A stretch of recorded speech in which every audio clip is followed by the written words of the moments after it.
Bai Lion practices her spear under the stars, while Jiang Fulai watches from the study door. Alliances shift and old family names hold power in the City of Lights. Leave a like and subscribe to walk this path with them. Mu Qiang couldn't return from the snowy mountains. The Dong family was very understanding and allowed Mu Zhao to take the surname Mu and enter the Mu family registers. Mu Zhao did indeed favor the Mu family with his linear thinking. She has studied calligraphy. The Mu family wasn't very concerned about such things, and the apartment butler had never inquired in detail about Ren Wangshuan's affairs. Mu Yining listened with a smile as Dong Xiaobai spoke for a while before clarifying his intention. "When can you come back for a visit? Make some time to meet with Shaejun and the others." Jai Shaejun had also studied painting before, sharing common topics with Dong Xiaobai. "All right, I got it," Dong Xiaobai laughed. "It seems your family appreciates Wangshuan a lot." Mu Yining could sense his good mood. "Not really, many in the family write well. Wangshuan lacks a bit in style and technique." Dong Xiaobai paused for a moment before speaking seriously. "But she is your niece." The two only had one son, Mu Zhao, and since Ren Wangshuan was Mu Yining's niece, he naturally treated her with more leniency, adding a filter. After hanging up the phone, Mu Yining's brow furrowed slightly. Ren Wangshuan was different from Jai Shaejun and Shen Qing. Although Shen Qing was frankly mercantile, she was also terrifyingly clear-headed and had never done anything inappropriate since coming to Jiangjing. The apartment butler assured Mu Yining, "Don't worry, Miss Ren is unlikely to encounter any problems." "Hope so," Mu Yining pressed her brow, "but indeed, I hadn't considered that she just happened to have studied calligraphy, hitting right on what the Dong family values. There are many who study calligraphy in Xiancheng. The problem left by academician Ma was not easy. Bai Lion also used 2 days to barely calculate it down. On Friday, Ding Wenyang, Ning Xiao, and Bai Lion's group were still eating in the cafeteria next to the physics building. She habitually wore a Bluetooth earpiece in one ear, which was playing some professional terms and scholarly texts at a slow speed, and she listened while eating. Ning Xiao sat on her left, Su Jiu on her right. At the dinner table, the main discussion was between Ning Xiao and Liang Wuyu on the paper about quantum theory, with Ding Wenyang listening on the side. The more he listened, the more surprised he became, realizing over the past 2 days that although both had taken the college entrance exam, they were in no way weaker than any member of the national team. Ning Xiao was logically meticulous, and Liang Wuyu was obviously very familiar with various experiments and papers. Their division of labor and cooperation on the literature report for the seminar hardly required any worry. This gave Ding Wenyang and the others a lot of pressure. "It feels like with you two here." Ding Wenyang took a sip of soup. "Our literature report for next week's seminar will definitely get a B." "Yes," with Bai Lion presenting. Another person also looked up, thinking, "As long as you're not nervous facing professors like Zhou and can handle the pressure, even a B+ is very easy." Having been together these past few days, they naturally could see that among the 5 people in Bai Lion's group, Su Jiu, Ning Xiao, and Tang Ming followed only Bai Lion. Ding Wenyang looked thoughtfully at Bai Lion. "It's already Friday, and we should try to finish all the literature this weekend. Also, don't forget one thing." Ding Wenyang remembered the problem posed by academician Ma and lost his appetite. "That topology question, do you guys have any ideas?" Su Jiu shook her head. Liang Wuyu slowly picked at the vegetables in her bowl. "I've solved a bit but got stuck in the middle." Wang Zai looked up. "I have no ideas either." Tang Ming glanced at Bai Lion. She was holding chopsticks in one hand and leisurely swiping on her phone with the other, her eyes downcast, remaining unresponsive. He just bowed his head and continued eating his bowl of rice without speaking. After finishing their meal, they arrived at room 307. Only then did Tang Ming take out his backpack from under the table, and from it, he pulled out his roughly drafted process and walked to the center of the room to hand it over to Ding Wenyang. Ding Wenyang was talking with other group members, with Wang Zai in front discussing the topology problem with Gao Yuan and others. Taking the A4 paper Tang Ming handed over, he was startled before realizing it was the topology problem. "Study it yourself first," Tang Ming said. I'm going back to review literature. Ding Wenyang bent over the paper and pen all afternoon and hadn't completely finished when, just before the electromagnetism class, he looked up in shock and moved his place from the center to beside Tang Ming. Tang Ming was gathering data on the computer, and when he saw Ding Wenyang move over, he looked up to greet him. Hey, brother. Weekend. Bai Lion, Ning Xiao, and a few others didn't stay on campus. Every weekend Zhang Shais would come back, and Shen Qing would also rush over from the neighboring area. Shanghai apartment would be bustling at this time. Shen Qing was holding a flexible ruler, taking Bai Lion's measurements. You've lost weight. While measuring Bai Lion's waistline, Shen Qing jotted down the measurements. Jiang Fulai was sitting on the sofa. He was dressed in a white shirt, his fingers casually resting on the armrest without cufflinks. His sleeves were rolled up twice, revealing his somewhat bony wrists as his phoenix-like eyes lazily rose. With a teacup in his other hand, he nodded along upon hearing the remark. Jai Heng and Jiang He were sitting on a small carpet nearby, playing Go. Jiang He carelessly placed a piece, then looked up at Jai Heng. Holding a black stone, Jai Heng looked back at Jiang He expressionlessly. By the time Bai Lion had been fully measured, Jai Heng handed her the black stone and took the measurements from Shen Qing. Alien, you're going to perform with a spear. Do you have any requirements for the costume? Bai Lion bent down, unhurriedly placing the black stone on the board and methodically picked up another. White, mainly simple. White? Jai Heng had originally planned to prepare a red performance outfit for her. Okay, said Jai Heng as he walked into the yard. His gaze lowered as he lit a cigar, thinking about the performance costume.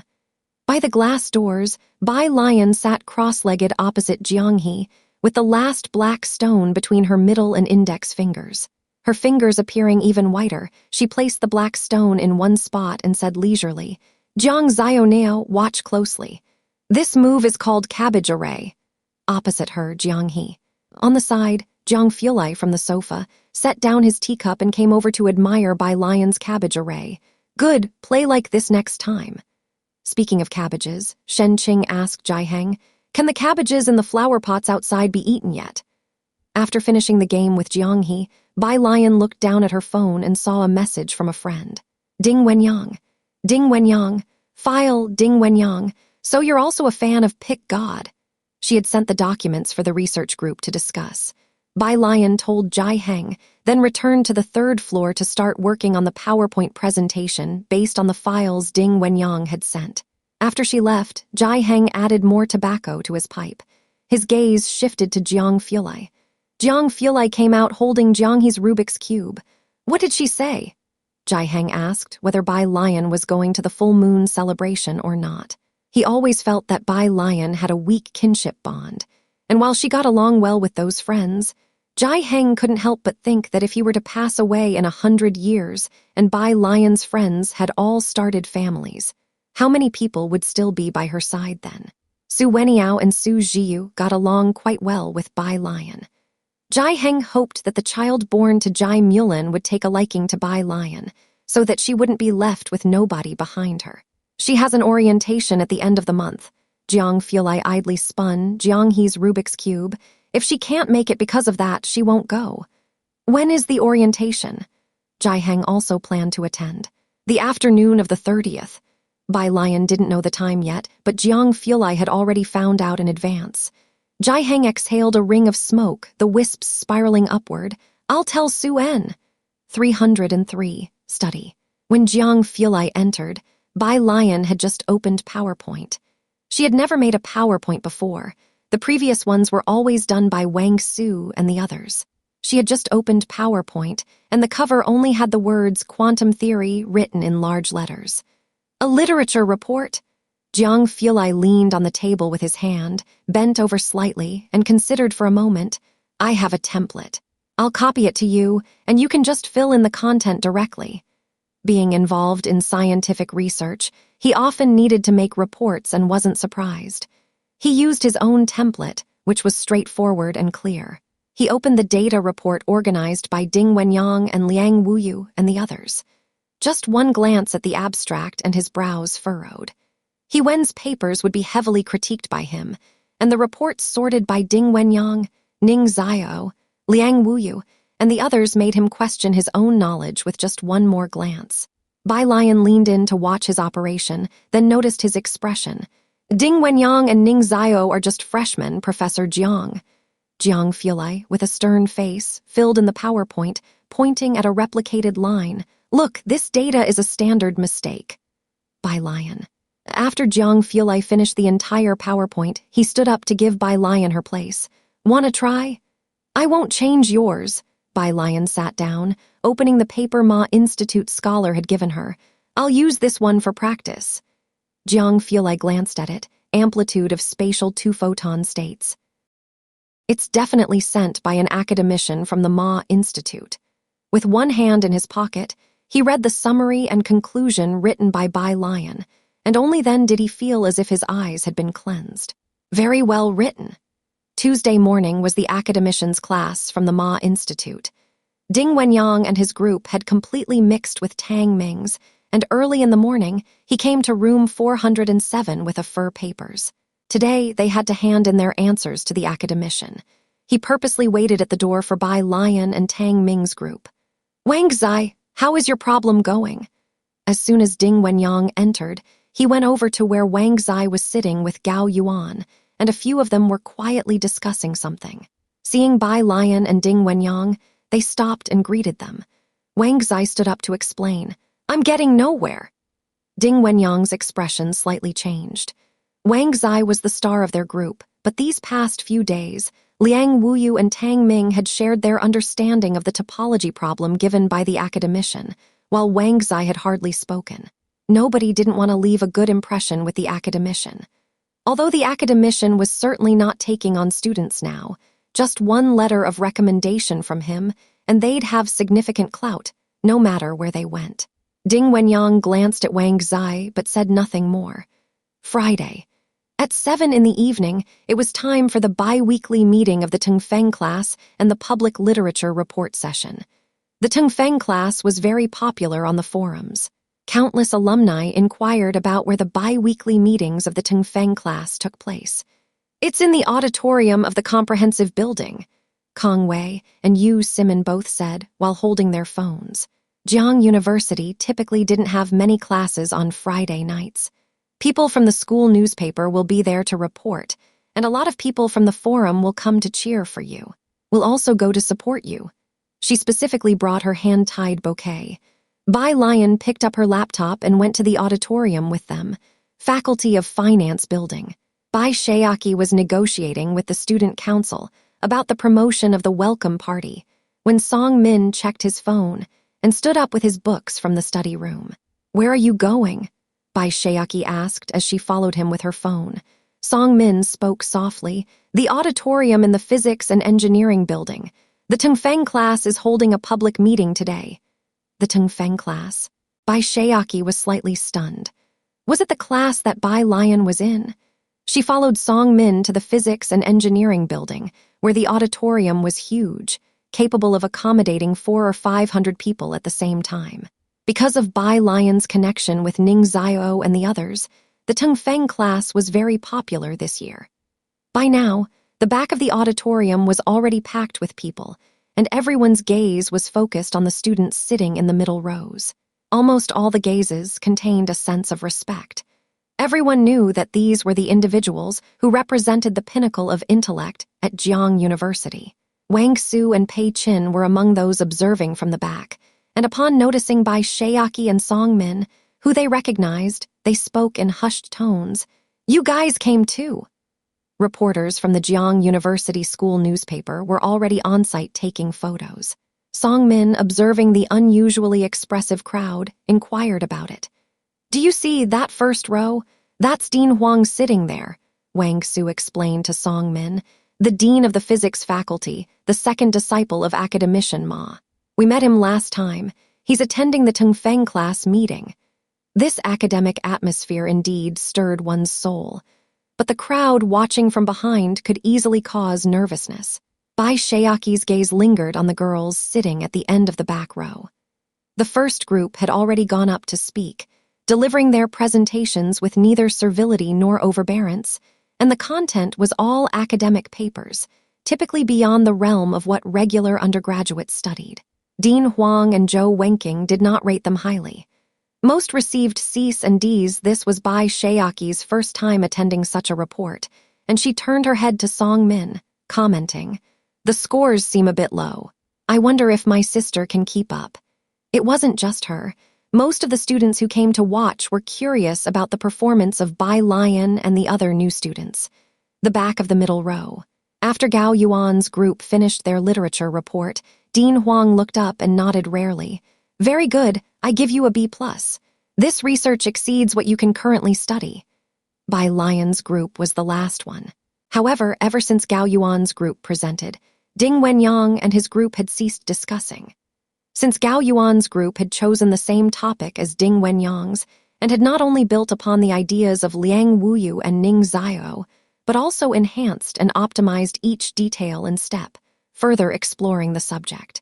Zhou Wenqing smiled at Dean Huang. "It's time for the next group." Dean Huang nodded as well. At the back row, Ding Wenyang's face turned pale. Not only were the regular session marks added to the total, but also the crowd that had gathered today, in addition to the school newspaper people reporting on the event. But more importantly, Zhou Wenqing and Dean Huang were present. It was already a problem that their group had chosen the same topic as Gao Yuan's group, with identical data, and Gao Yuan's group had even done optimizations. To make matters worse, Gao Yuan's group presented first, setting a precedent. Others might think that this group had borrowed the data and topic from Gao Yuan's group. Ding Wenyang's gaze fell directly on Wang Zai beside him, his hands clenched tightly. "I'll go and explain to Professor Zhou." "Do you think he'll listen to you?" Tang Ming held him back, his eyebrows showing a commanding presence. "The professors only need the results, and besides, we're not convincing enough. But the data is ours." Ding Wenyang knew this better than anyone. The probability of choosing the same topic was practically zero, and the other group had done better than theirs. This group hesitated to go on stage, and the students watching from behind had already started discussing the situation. Bai Shaoqi narrowed her eyes slightly. "What's the matter with them?" Song Min also frowned. At the back row, Liang Wuyu looked up. He was somewhat familiar with Zhou Wenqing. "I'll tell Professor Zhou that we won't present this time." The pressure to go up and present now was immense. Bai Lion pulled out her Bluetooth earphones, took out her laptop from her backpack, stood up, and wore a neat and tidy long green dress. "No need. When the professor asks questions later, you don't have to answer, just leave it to me." It just so happened that she had made 2 PPTs. Update: 1. Today's regular meeting is particularly buzzworthy because of Bai Lion, Ning Xiao, and a few others. For this reason, Liang Wuyu decided to hold off on giving a lecture, willing to forego this session's points. If they gave a presentation after Gao Yuan's group today, there would be many rumors and speculations about their group, and the baseless gossip would never cease in the future. Ding Wenyang and Liang Wuyu had the same thought. "Lion has her own considerations," Tang Ming said, looking at Bai Lion. He never doubted her. "Let's just watch and see." Ning Xiao nodded. The two had weathered many storms and were composed even now. But Ding Wenyang wasn't as composed as them. He worried not only about the effectiveness of Bai Lion's presentation, but also about the loss of the usual points and what it would do to their final estimated scores, especially since the content of the PowerPoint presentation was almost identical, if not inferior to Gao Yuan's group. He could almost imagine the reactions of the onlooking alumni. At this moment, Bai Lion stepped up to present against the storm, and even Ding Wenyang felt her inner strength was too formidable. Bai Lion was already standing at the podium. In university, Bai Lion seldom wore the school uniform. Jai Heng was keen on making all kinds of clothing for her. Today, she wore a long dress of celadon-colored silk with patterns outlined in crimson threads at the hem, which undulated with her movements. Behind her, Kong Wei held a hand fan but hadn't started waving it yet. Merely tilting his head, he asked Yu Simin, "I remember her PowerPoint was on a flash drive. Why did she bring her computer up?" Yu Simin was also nervous, her eyes on Ding Wenyang's group, sensing something wasn't right. With so many students watching and facing the cameras from the school newspaper, not to mention the dean of the physics department, Huang Yushuo, being present. The pressure was immense and not something just anyone could handle. On the stage, Bai Lion had already connected her computer to the projector. There weren't many applications downloaded on her computer, aside from the video software from Jiangxian TV station. The rest were social and learning applications with only 2 PowerPoint icons on the left side. One was named 1, and the other was titled 2. Bai Lion reached out and clicked on the 2 icon. Ding Wenyang had briefly looked up at Bai Lion, but upon seeing her open the PowerPoint, he didn't dare to look up again, worried about seeing a title similar to the previous groups. Wang Zai sat on the far right, watching Bai Lion open the PowerPoint presentation with an expressionless face. Meanwhile, Gao Yuan and others sitting near the front squinted their eyes when they saw Bai Lion step up to give her lecture. Liang Wuyu and Su Jiu watched Bai Lion without shifting their gaze, their hands on the table tensing slightly. The opened courseware displayed a simple page in pale blue with clearly divided colors and lines. There were no fancy icons, just blue dots and dividing lines. Zooming in on the image revealed 7 blue brush script characters: real-time photonic quantum entanglement. The focus of our group's lecture this time is on twin-photon digital holographic imaging technology. Bai Lion held a red laser pointer, casually lifting it. The red light pinpointed on the section she discussed, her tone completely relaxed. These scientists applied the more advanced digital holography, developed over the years, to the entangled superposition state of twin photons. This camera's resolution is at the nanosecond level. This quantum entanglement paper was very new, and it was given to Bai Lion by academician Ma, who told her to ponder it thoughtfully. Nowadays, academician Ma rarely sent papers to Bai Lion. It was usually He Wen who sent them, and Bai Lion needed to invest a lot of time to fully grasp each one that academician Ma sent. Bai Lion had spent basically all of the past 10 days studying this paper. She was accustomed to using the Feynman technique, and her approach to explaining papers was the same. She interspersed explanations of quantum entanglement phenomena, so even the first-year students, Kong Wei and Yu Simon, understood the main content of her presentation. The moment she mentioned twin photons, Ding Wenyang felt unfamiliar because it wasn't their topic. Ding Wenyang suddenly looked up.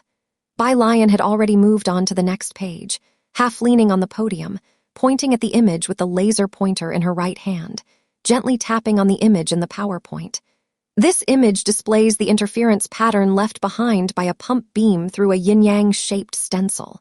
Another image is that of entangled photons, which have reconstructed the amplitude and phase structure of the image.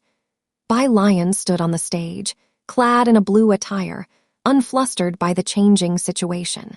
With a gentle lift of her hand, the slide changed to the next. Sitting below were professors and the dean of the physics department. Members of her class from Tongfeng were seated, and a crowd of other students stood at the back, there to watch the excitement. The lecture hall, which had been bustling just moments before, was now silent as a grave. All eyes were focused on her, her demeanor clearly mild, but with every move, there was an unrestrained elegance exuding from her, soft yet with a trace of fierceness. Bai Lion spoke slowly and calmly, starting from the front and moving to the back, until she reached the last page. All PPT presentations usually end with a thank you or thanks for watching to conclude the session. But it was already quite polite of young Master Jiang to share his scientific research results with others. His signature style for the last page of his PPTs was always just one word, and not even a punctuation mark was included. For the quantum theory, PPT, Bai Lion had changed the last slide to a thank you page, but she didn't plan to present this PPT, so she left it unchanged. She looked up, slowly staring at the blue English word, pondering for a while.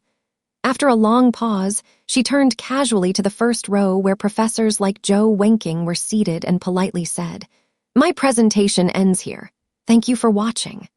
In the first row, Zhou Wenqing stared at the watermark in the bottom left corner of the last PPT slide with the words, CRFS Dark Matter Research Institute, and didn't dare to speak right away.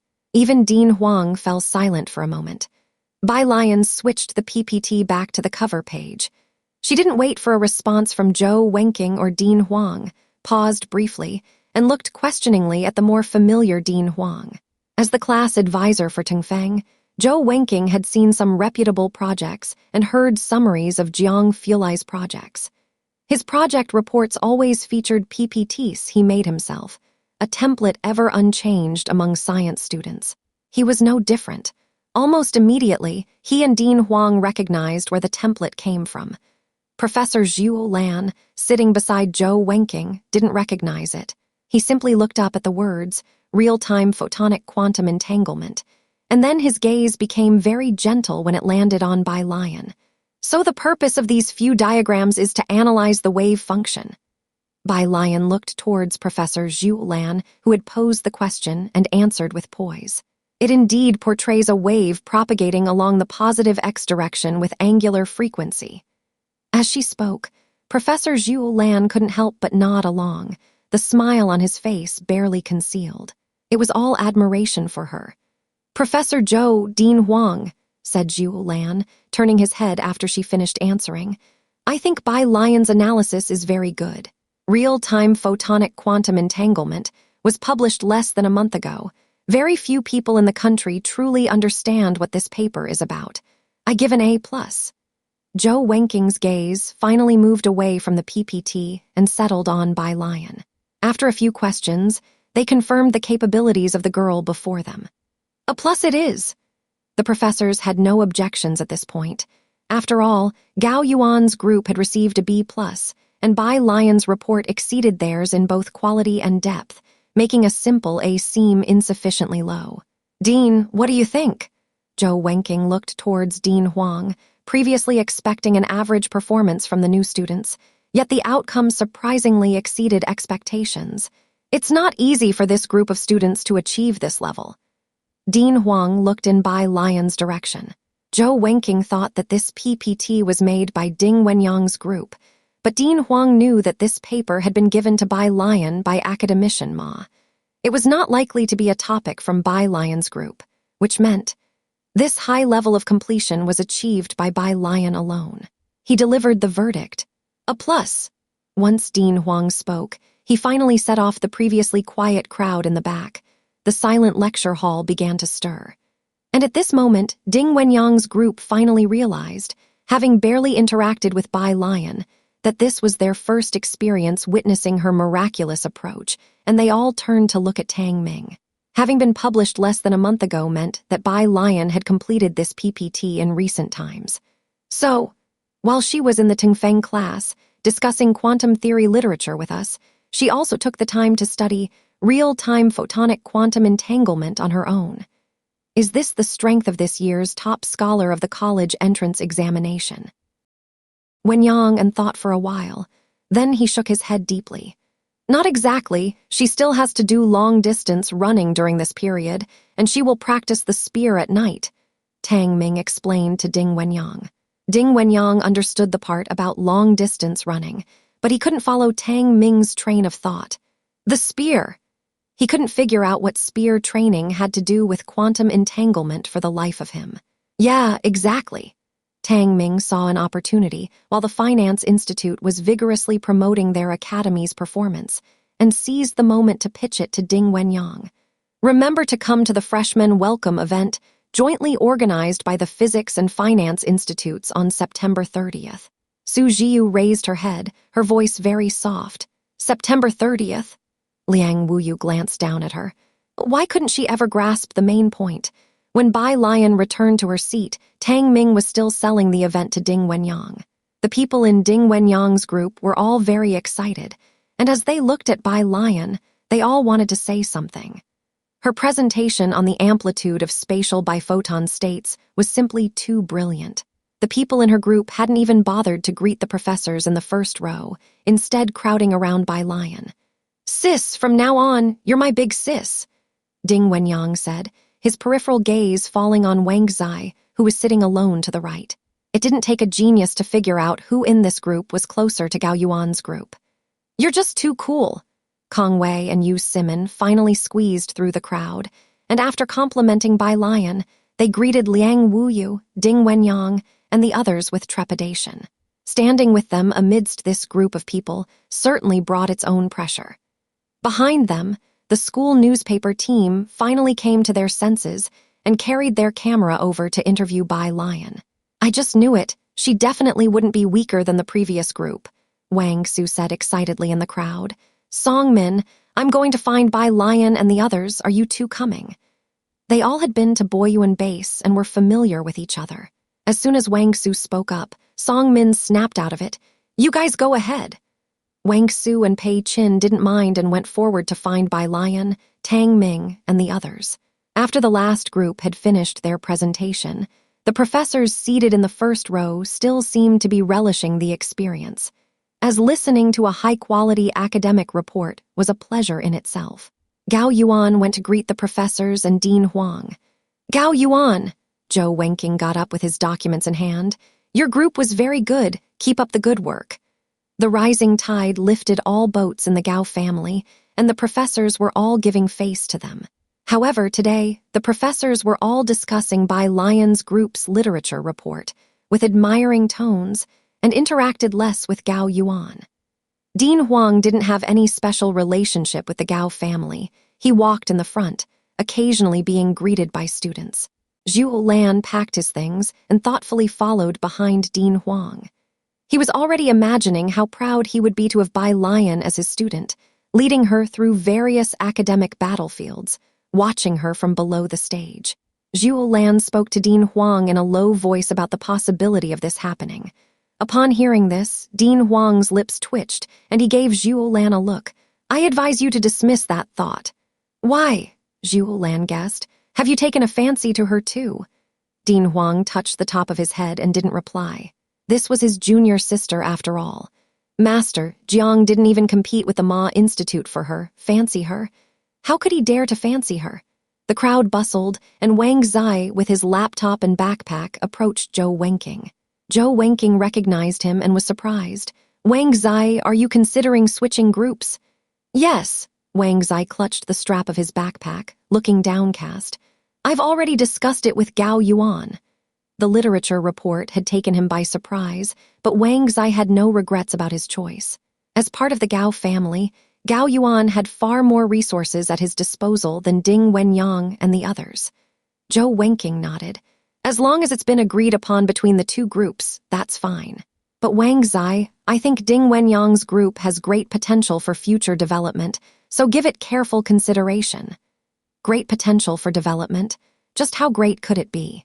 Gao Yuan could enter any major laboratory without lifting a finger. Such resources were only available to those academic elites. Ordinary people had no chance to stand out. Meanwhile, Bai Lion here. When Wang Su and Pei Qin arrived, Kong Wei recognized the two of them, and she nudged Yu Simin beside her. Damn, that's God Pei. I know. Yu Simin also immediately stood up straight. Although Pei Qin and Wang Su had not made it into the Tongfeng class, the two of them had nevertheless reigned over Zicheng's high school seniors and were currently attending classes in the Boyuan class. Their influence was not weaker than Bai Lion's influence in Xiangcheng First Middle School. Su greeted Kong Wei and his companion friendly. Hello.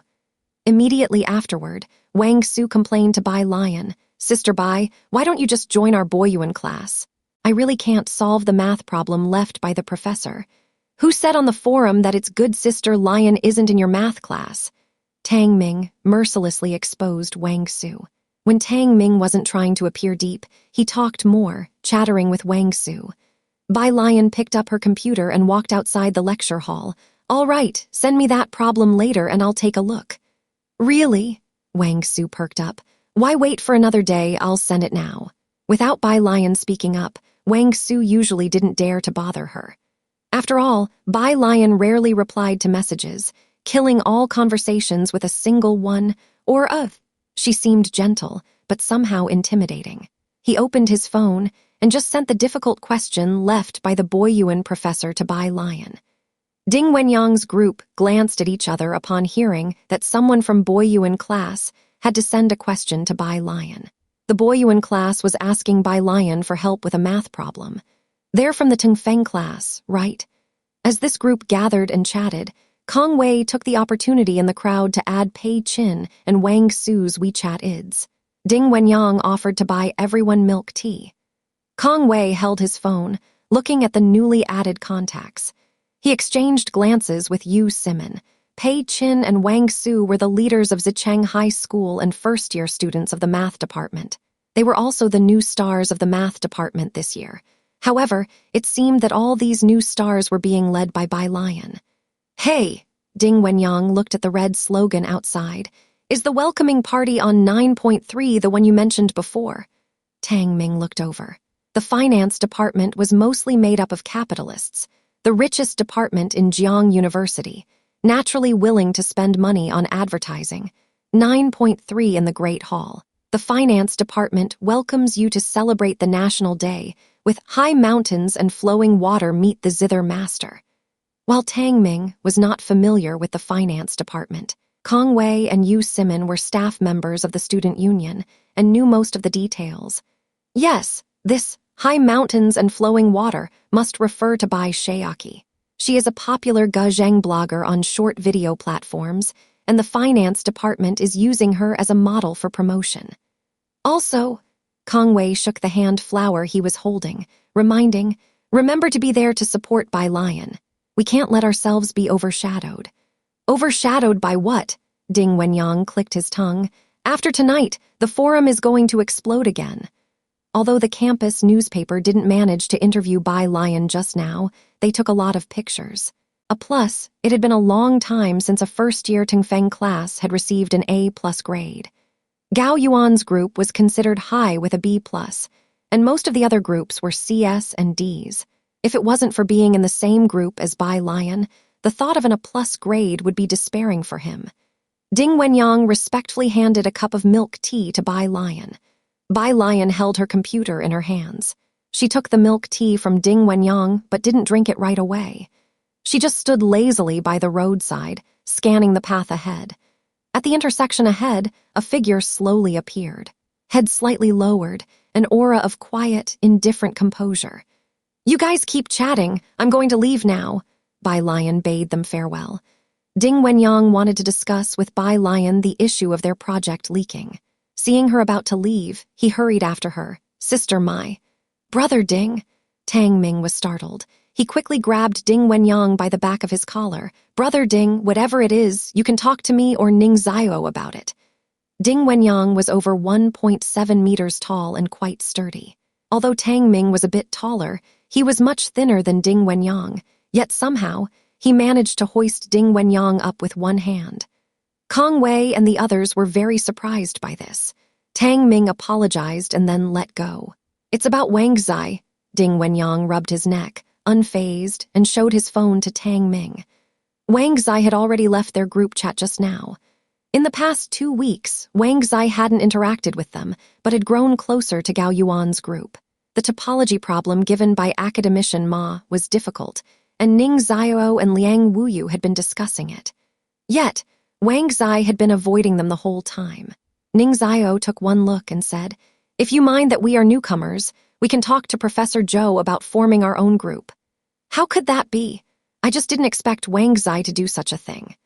The capabilities displayed by Ning Zio and Liang Wuyu were enough to convince Ding Wenyang, not to mention the display of skill from Bai Lion that evening.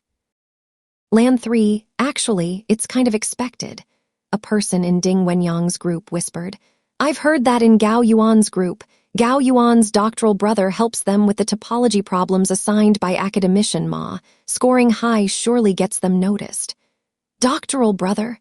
Tang Ming heard this for the first time. "The ones who sit at the back every Tuesday among that group of doctoral students."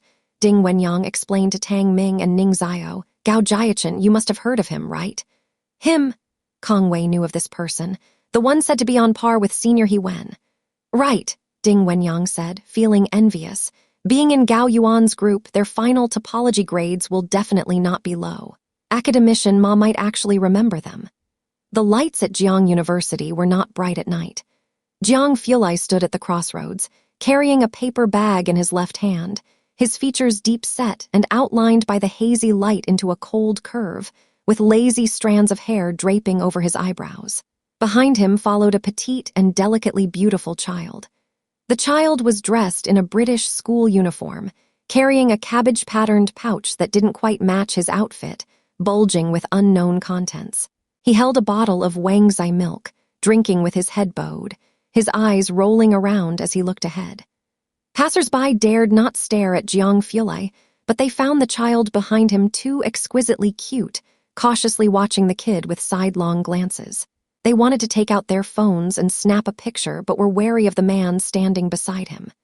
As soon as Bai Lion arrived, Jiang Fulai dropped his lazy demeanor, raised his eyebrows, and upon lifting his head saw the milk tea in her hand. It wasn't cherry-flavored, nor was it lemonade. Presumably, it wasn't something she bought for herself. He gave it another glance. "This is from Ding Wenyang." Bai Lion saw him eyeing her milk tea, pierced it with a straw, and offered it to him. "You drink it." Jiang Fulai knew who Ding Wenyang was. He languidly took the milk tea and took a sip with an air of aloofness. "Too sweet," he commented. "Yes." Bai Lion's phone made a noise. She answered it and looked towards Jiang Fulai, nodding. "It suits you." The caller was Yi Jingxian. "Junior sister." Yi Jingxian's voice was gentle on the phone. "How's your practice going? Can you come to the auditorium the day after tomorrow for a dress rehearsal?"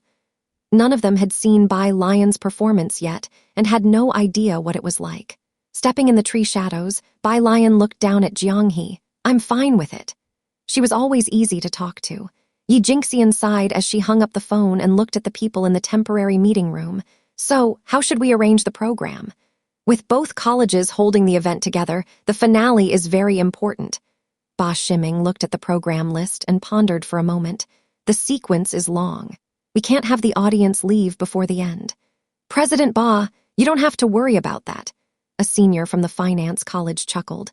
"With Bai Shayaki as the finale, more audience members will show up, not fewer." Bai Shayaki had millions of followers on short video platforms and quite a few fanboys and fangirls at Jiang University. She'd become a phenomenon at Jiang University.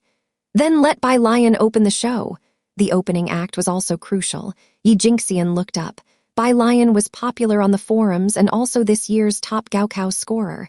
"No problem, right?" "No problem." Yan Zhaiming from the finance college smiled. As long as Bai Shayaki wasn't opening, it didn't matter who else did. Otherwise, if the best act was first, the rest would taste bland. Who could stay seated?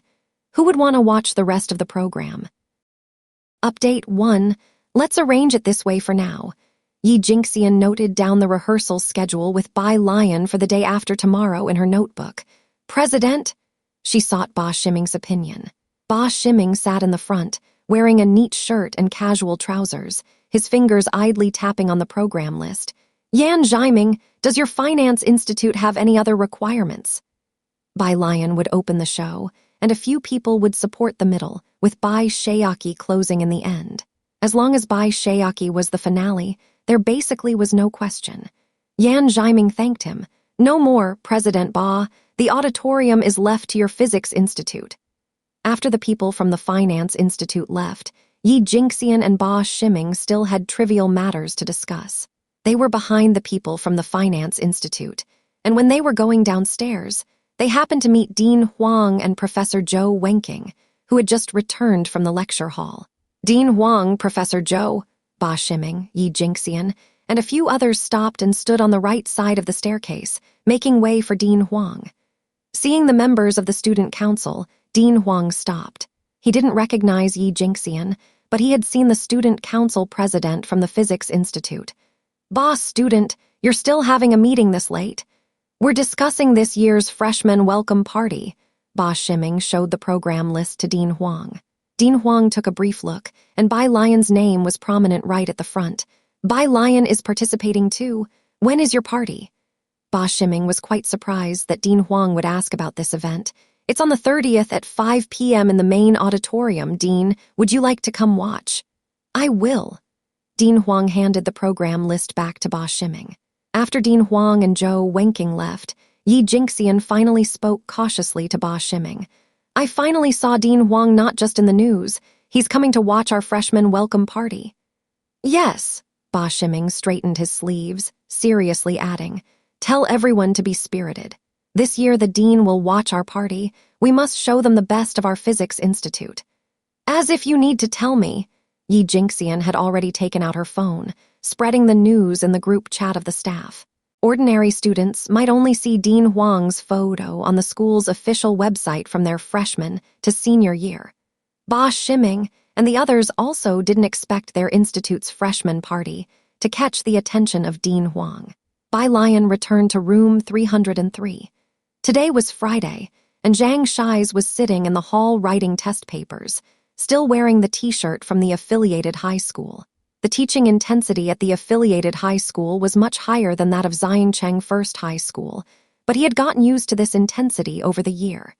Seeing Bai Lion and Jiang Fulai, he stood up. Sister Lion, brother Jiang.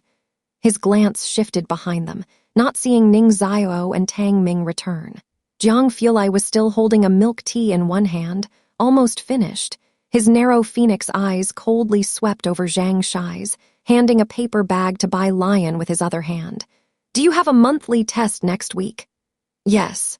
Zhang Shais sat back down, venting his frustration. I was ranked last in the recent test. Everyone in my class is so abnormal. Bai Lion took the paper bag handed to her by Jiang Fulai. These were books listed by an academician from Ma Institute. She couldn't find them online or in the library, so she had Jiang Fulai buy them on her behalf. Bai Lion went back to the study room, and Jiang Fulai glanced at Zhang Shais, speaking with a cold face to explain the problems he didn't understand during this week living in the school. Inside the study room, Bai Lion placed her laptop on the desk, lazily opened the paper bag, and was about to take out the books inside when she unexpectedly found a touch of red. She slightly lowered her head. 2 white books. A single rose lay diagonally across the white cover of the books, with its crimson petals spiraling open like rosy clouds. Bai Lion reached out, slowly and deliberately pulling the rose from the bag. There was no vase in the study, nor in room 303, and Bai Lion couldn't be bothered to look for one. She leaned against the window, holding the rose in one hand and texting her dog-loving friend on her phone in the other. Dog-loving friend, deadtired.jpg. Dog-loving friend, I want to blow up Jiangjing. Dog-loving friend, drink this week. Both were in Jiangjing, but it was obvious that the dog-loving friend was also very busy and hadn't had time to see her. Bai Lion, one dog-loving friend. You won me again. Outside the door, Tang Ming and Ning Xiao had already returned, taking over from Jiang Fulai to explain problems to Zhang Shais. Jiang Fulai threw the empty milk tea cup in the trash. Not seeing Bai Lion in the hall, Jiang he sat cross-legged next to Pu Xiaohen, watching Xiaohen clumsily solve a Rubik's Cube. Update 2, he went to open the door of the study. Bai Lion still lazily leaned against the window, squinting at the outside. The community lights were on. On Friday, most of the alumni renting rooms were at home, and the street lamps on Zior Avenue were as bright as daylight, now reflecting in her dark eyes.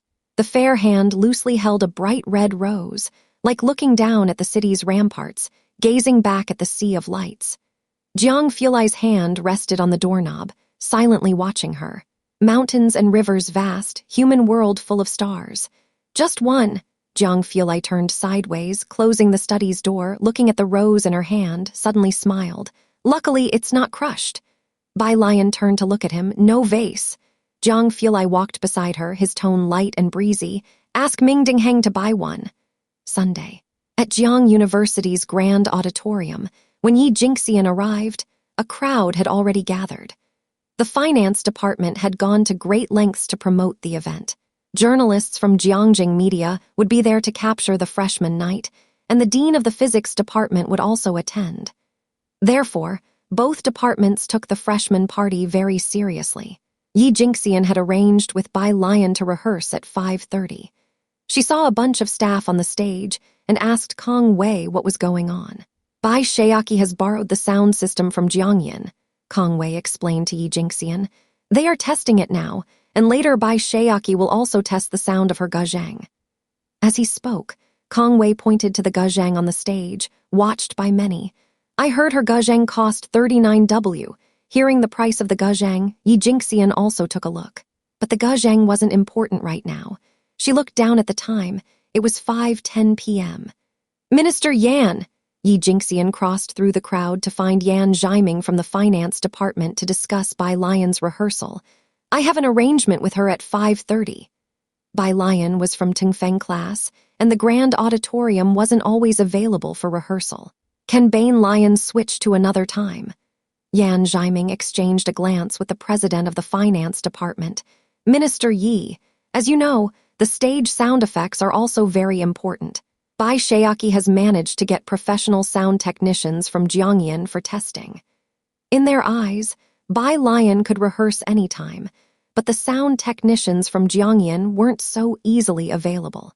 Seeing Yi Jingxian's hesitation, Yan Zhiming quickly said, "Minister Yi, you know how many people are coming to see Bai Shaoqi, and many will be live streaming our college's evening gala." Compared to others, the sound quality for Bai Shaoqi's performance was more critical. As the technicians from Jingxian were setting up, Yi Jingxian could only use her phone to call Bai Lion, to tell her about this. Not far away, Song Min emerged from backstage and noticed a group of people gathered together. Walking over, "Minister, have the people from the physics department arrived?" "It's fine." Yan Zhiming looked at him. "They wanted to rehearse, but I asked them to change the time." Zior Avenue. Bai Lion stood under a tree, taking Yi Jingxian's call, her single hand slightly gathering the phone, her tone casual. "It's all right, senior, I don't need to rehearse." Yi Jingxian, feeling helpless, "I also wanted you to try the props today. Shall we set another time?" "No need." It was after 5.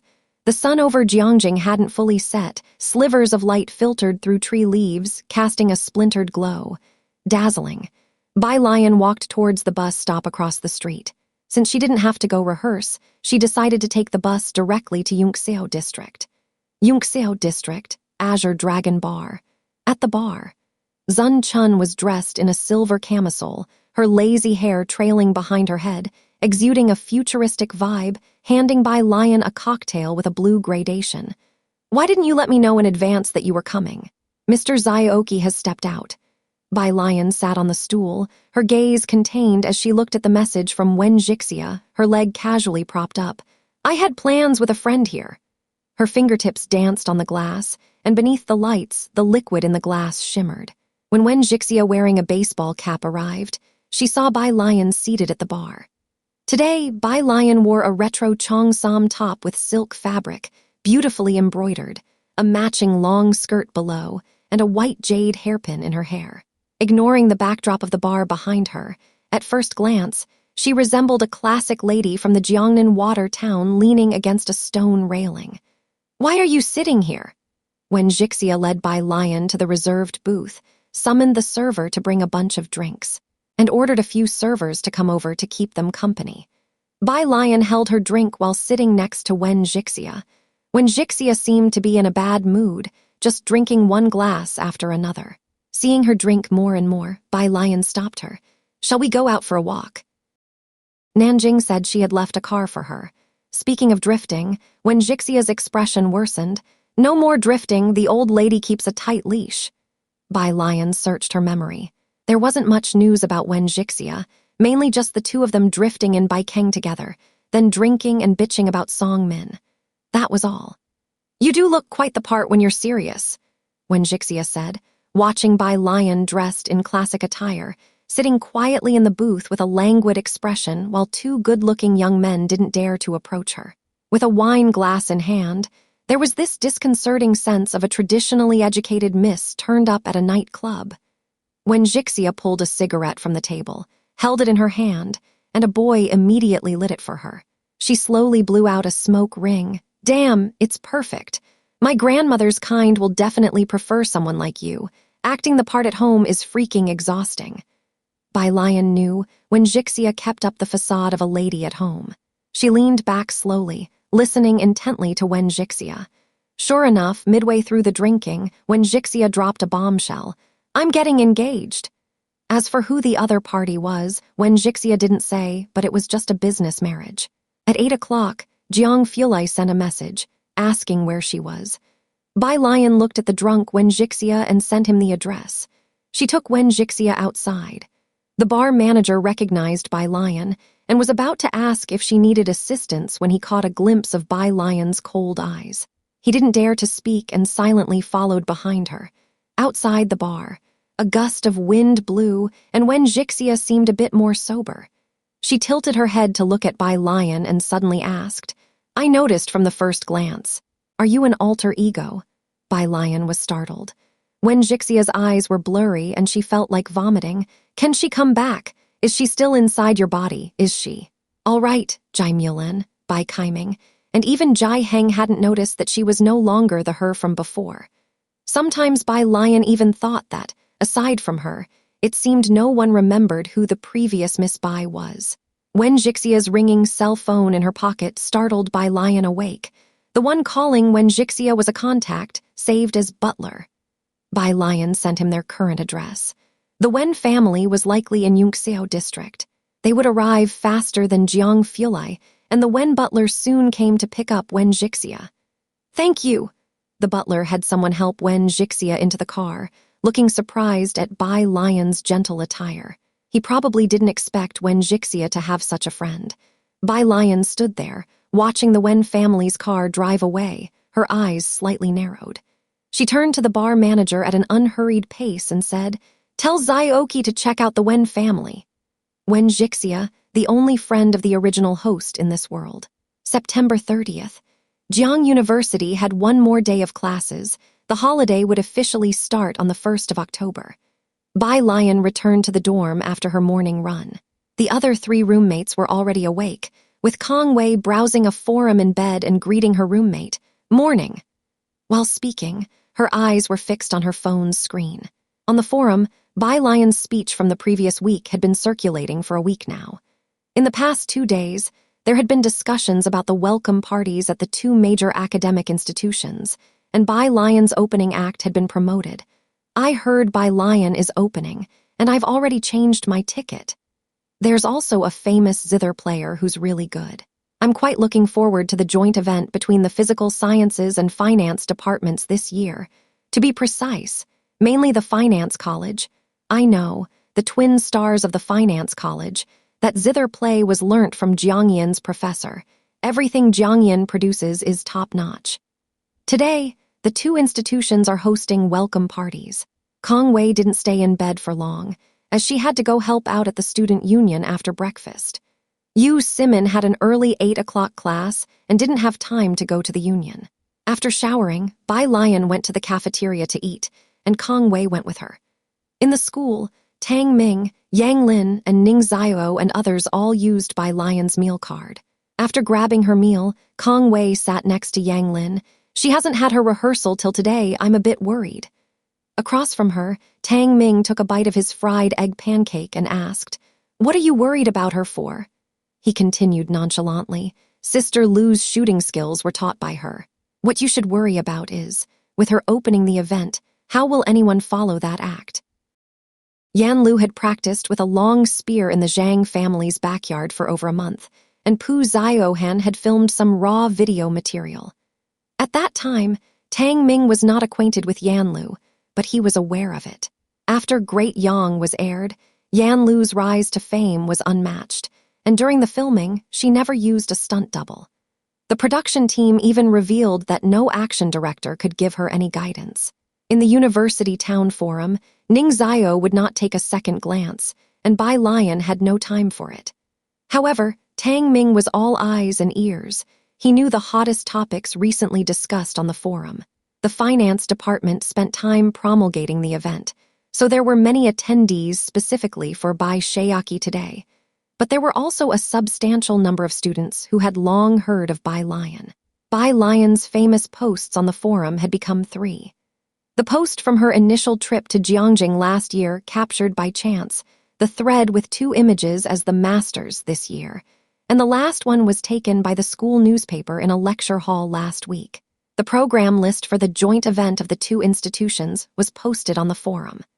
After seeing Bai Lion would open the event, Tang Ming forwarded the news to Pu Ziohan, and both discussed whether such an arrangement by the student union was really appropriate. In the morning, the cafeteria was crowded. Kong Wei, with Bai Lion's matter on her mind, didn't really catch what Tang Ming was saying. Source: updated on, but she pinpointed the words Sister Lu with accuracy. Sister Lu, Tang Ming. He didn't continue speaking. Fortunately, at that moment, Bai Lion came over with her meal tray and sat beside Kong Wei. Kong Wei didn't pursue the topic further, chewing on the straw of her soy milk. After all, ever since Bai Lion had given her, and Yu Simin Yan Lu's autographed photos, they had speculated how Bai Lion got them. Even someone with a background like Yu Simin was unable to guess the ins and outs of Bai Lion's connection. Kong Wei sipped her soy milk, glancing over at Bai Lion, who rarely spoke during meals, her back always impeccably straight, something that seemed etched into her genetics. Even when reading in the dormitory, she maintained the same posture, a lazy kind of grace. She was that kind of person, always giving others a sense of security. Reflecting on what Tang Ming had said earlier, Kong Wei also felt assured. After eating, Kong Wei, as an officer of the Student Association, needed to help set up the auditorium for the event. Bai Lion was off to her Tungfeng's class, while Yang Lin hurried to the biology building. Shen Qing had packed her things early in the morning and headed to Shanghai apartment. Jai Shaojun was busy with work and felt sorry that he couldn't go to Jiang University to watch the program today. Last year, during the anniversary of Xiangcheng No. 1 High School, Bai Lion did not inform them. This year, she had mentioned it, but unfortunately, Jai Shaojun didn't have the time. Take plenty of photos, Jai Shaojun, putting on his suit jacket, said as he smoothed out his dark red tie, and videos. Like you need to tell me. Shen Qing was in a hurry to leave, not even waiting for Zioji's car, choosing to take the subway to Shanghai apartment instead. At this hour, traffic was bad, so she'd rather squeeze onto the subway. After she left, the butler asked about Bai Lion's performance in the welcoming party tonight, expressing surprise. Is Miss Bai going to perform on the guzheng? He remembered Bai Lion learning the guzheng, even frequently reviewing basic music theory during the summer. No, Jai Shaojun shook his head, but he didn't elaborate on Bai Lion's performance, instead taking his briefcase and leaving. The butler had come today indeed for a reason. Miss Mu Lan's child's first full month is today. The young mistress and her husband will be there, and neither you nor the elder have met the groom yet. The groom? Mu Yinning's husband. Jai Shaojun greatly disliked dealing with these affairs, along with the inheritance issues he shouldered. Settling into the back seat of the car, he began contemplating. He didn't even consider Ren Wangshuan. Bai Lion could take over some affairs, but Jai Shaojun thought about Shun Yu, who had traveled to Xiangcheng, and there was talk of a dean from the Ma Institute. Even Dean Jian returned defeated. Reluctantly, Jai Shaojun silenced the thought. There was still an option, the child born to Jai Mulan, but that would require waiting for a significant amount of time. It was 4 o'clock in the afternoon. Jiang He's school let out early. Ming Dingheng took Jai Heng to pick him up. A row of first graders, like little turnips, came out holding hands one by one, with Jiang He the cool big brother among them, carrying his own backpack with both hands in his pockets, chin up and proud. Jai Heng, who habitually carried his smoking pipe, stood aside. Since this was a place full of children, he didn't light up. Upon spotting Jiang he lifted his other hand to show him. In that hand was a bag of sugar-coated hawthorns, dusted light with sugar frost. Ever since learning that Bai Lion favored sugar-coated hawthorns, those from the Jai family would always pick some up when they saw them on the street. Today was no different. Ming Dingheng's gaze swept the surroundings, ensuring the safety of the two. "Let's go," Jai Heng said, handing the candied hawthorn to Jiang He and carrying his small backpack, heading to the front intersection to get in the car. Both of them were going to watch Bai Lion's performance today. At this time of day, the road was already getting a bit congested, so they didn't plan on returning to Shanghai apartment, heading straight to Jiang University's grand auditorium instead. Pu Ziohen had no classes that afternoon, and along with Shen Qing, she had arrived early at Jiang University's grand auditorium. She had even saved seats for Jai Heng and Jiang He in advance. It wasn't even 5 o'clock yet, but the auditorium was already filled to capacity. Pu Ziohen, who had taken a spot on the left side, was wearing her camera around her neck. She stood up and waved to Jai Heng and Jiang He upon seeing them, Grandpa over here. It's really bustling here.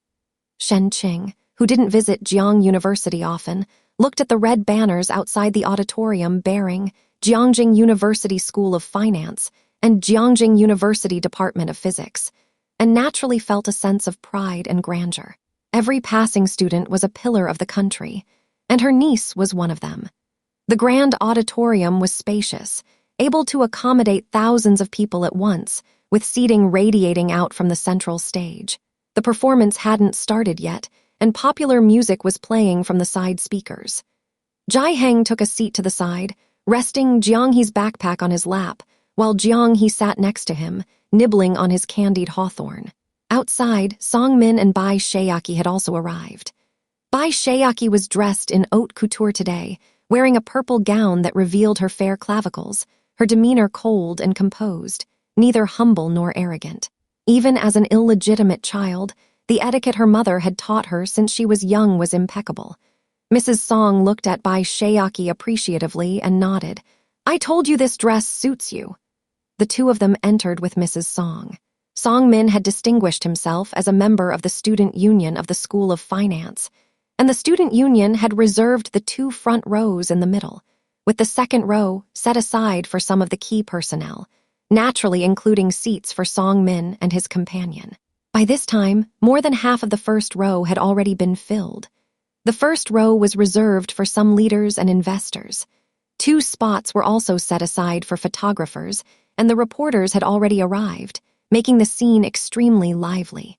The president of the School of Finance's student union was up front, speaking with Boss Shimming about crowd control. "There are too many people. We need to put up a banner to restrict the flow." When they saw Song Min and Bai Shayaki, both of them greeted them. It was at that moment that the president of the student union's phone rang, and after taking the call, he froze for a moment and then immediately turned to walk towards the entrance. Soon after, he returned respectfully with a middle-aged man with a leather collar suit. Ba Shiming recognized the man at a glance. "Dean Feng, hello. I'm Ba Shiming from the Department of Physics." The president of the student union of the School of Finance introduced the man to Song Min and Bai Shayaki. "This is Dean Feng of our School of Finance. Dean, these 2 are new students in the school." He didn't introduce anyone else in depth, given that Song Min's popularity was decent among the new students, but that wasn't something particularly noteworthy in the presence of Dean Feng, much less Bai Shayaki. In fact, he wasn't clear on why someone of Dean Feng's status would come to a new student's welcome performance. Dean Feng, chairman of the Jingxian Business Federation, an individual specifically mentioned by President Yin, Song Min and Bai Shayaki exchanged a glance. He really came. They both greeted him respectfully. Dean Feng didn't say much. He left the middle seat open and sat down beside it. "This year our school's new students are quite impressive." He started conversing with the professor from the School of Finance next to him. In the row behind, Mrs. Song regretted not inviting President Yin, and only after Bai Shayaki and another had returned did she ask, "How come your dean is here?" It might not only be Dean Feng. Song Min looked at the 2 empty seats next to the dean, shaking his head. "I just found out too." "It's really strange." Ba Shiming also felt something was odd about this time, as Dean Huang had asked him to reserve 2 seats, and now Dean Feng had arrived as well. "What exactly is so attractive about our new student orientation this time?" Bai Shayaki. Ba Shiming thought it unlikely. "Ah, the junior sister is still in class." Yi Jingxian glanced at the time on her phone. "She's always in class with no time to rehearse, and I haven't seen her performance outfit either." Deans of both prestigious institutions were present, as well as the media invited by the School of Finance. Along the way, there were also students who started live broadcasts for traffic, putting huge pressure on the student union of the physics department, especially Yi Jingxian, who was afraid something would go wrong at the opening. It was also because Bai Lion was this year's new star of the physics department, and everyone recognized her ability. Otherwise, Yi Jingxian would never have taken her word that it would be fine without a rehearsal. "Senior sister, don't worry." Kong Wei was now much more at ease than Yi Jingxian. As they were talking, Bai Lion came in from backstage. Seeing her, Yi Jingxian felt halfway relieved. She looked at Bai Lion, who was dressed in casual everyday clothes. "Junior sister, where is your performance outfit?" 4:45. Bai Lion glanced at the time on her phone. "It's time." It was crunch time, and Jingxian quickly handed Bai Lion over to a makeup artist backstage. "Junior sister has good skin, no need for heavy makeup. Just add some shading to adapt to the stage lights." The makeup artist examined Bai Lion's face and indeed found no further need for correction. As the makeup artist was applying shading, Bai Lion's phone lit up. Unable to move her head, she replied to the message while saying to Jingxian, "Senior sister, my costume has arrived. It's at the entrance. Can you fetch it for me?" "Your costume has arrived. I'll get it." Jingxian had never experienced such an unreliable start before. There were only 15 minutes left, and she hadn't even seen the performance costume. She hoped there would be no mistakes today. She went out to get Bai Lion's outfit. At this point, there weren't many people at the backstage entrance. Most were at the front. Jingxian only saw 2 people as soon as she went out. One was a middle-aged man, scholarly, but with a somewhat balding crown. She recognized him as Dean Huang. The other was a young man standing beside him, lazily stationed behind Dean Huang, his black casual pants accentuating his long, straight legs, his pristine white shirt with sleeves casually rolled up a bit, and his extremely sharp profile exuded an air of nobility and inaccessibility. He was holding a bag, lazily conversing with Dean Huang. Dean Huang was slightly behind him. This was the first time Jingxian saw Dean Huang speaking to someone with such politeness, but the young man's overpowering presence prevented her from stepping forward. Jiang Fulai glanced at his phone, his pale phoenix eyes lifting, and upon seeing Jingxian, he stepped forward, extended the bag to her with a polite yet distant tone. "Hello, this is Bai Lion's performance outfit. Please take it into her." Dean Huang, with hands clasped behind his back, also nodded kindly towards Jingxian. Jingxian did not immediately react. Dean Huang, accustomed to such occurrences, gently reminded the girl in front of him, "Isn't it almost time?" Right, it was almost time.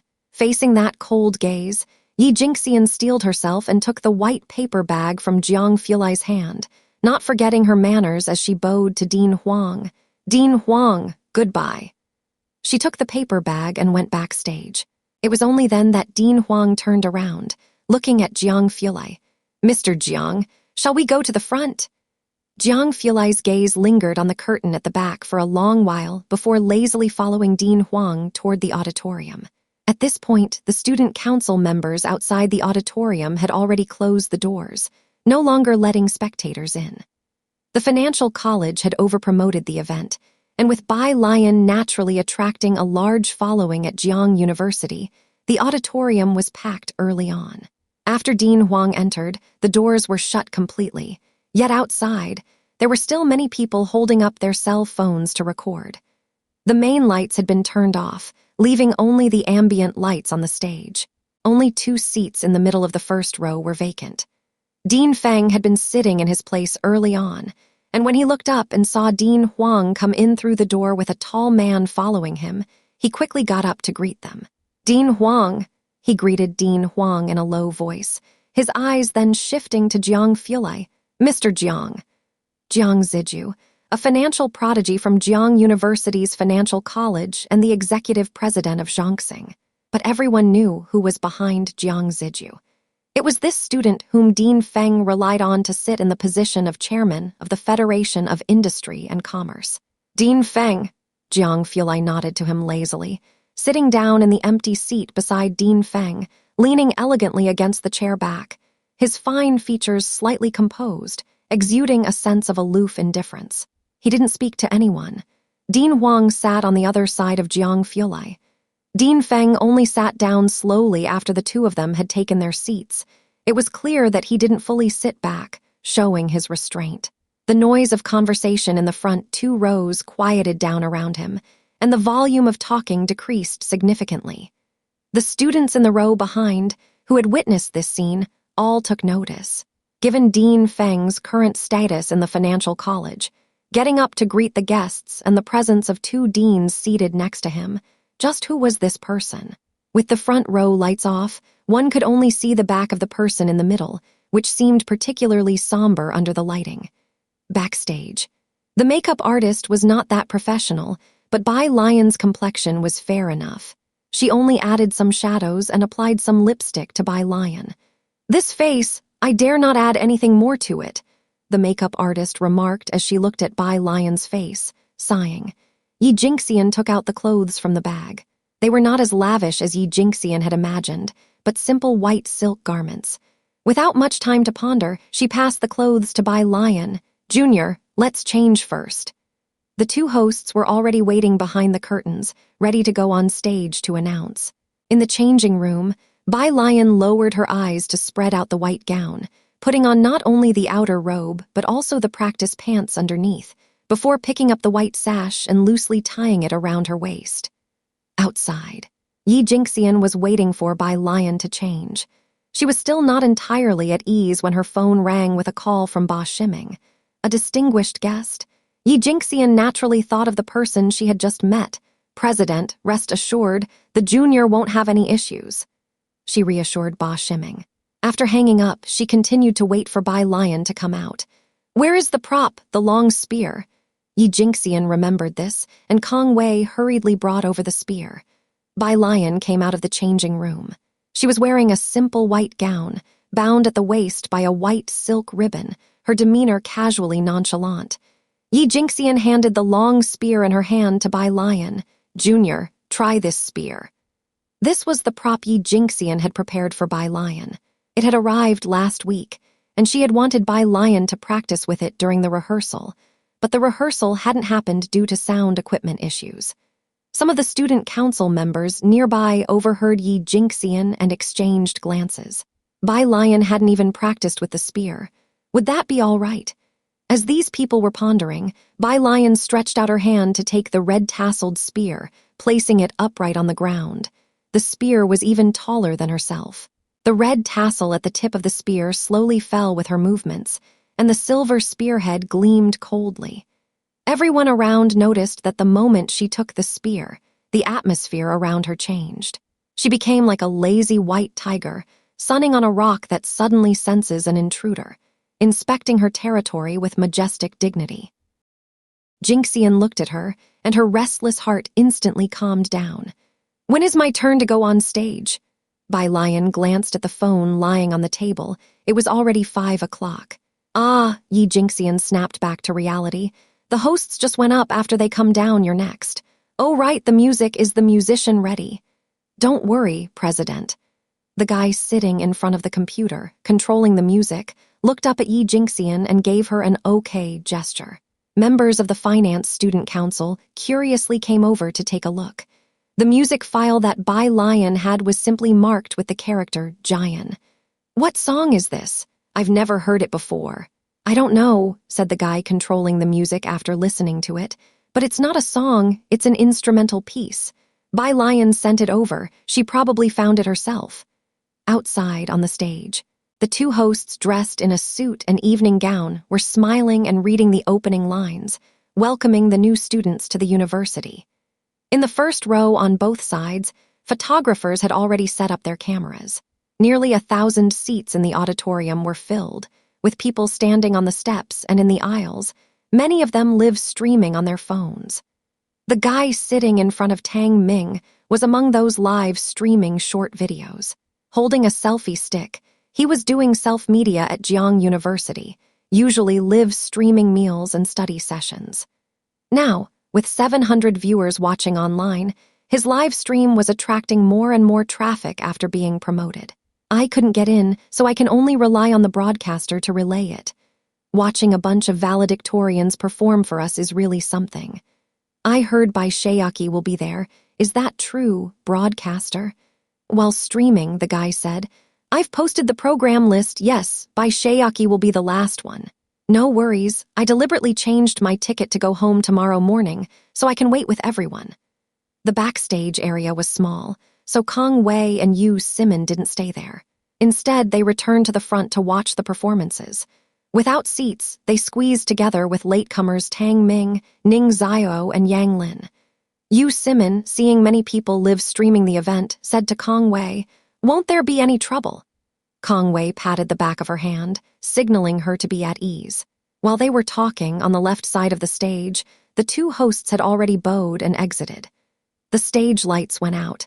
The evening had just begun, and the crowd couldn't stop moving, greeting, eating, and talking continuously. SHHHH. On the pitch-black stage, a beam of light shone down, directly illuminating the person standing in the center of the stage.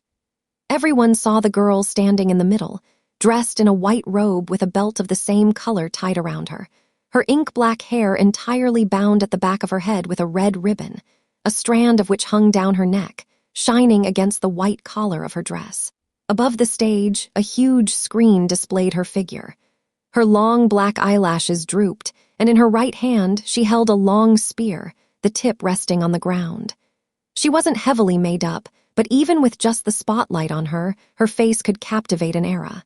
The crowd fell silent for a moment before erupting into cheers.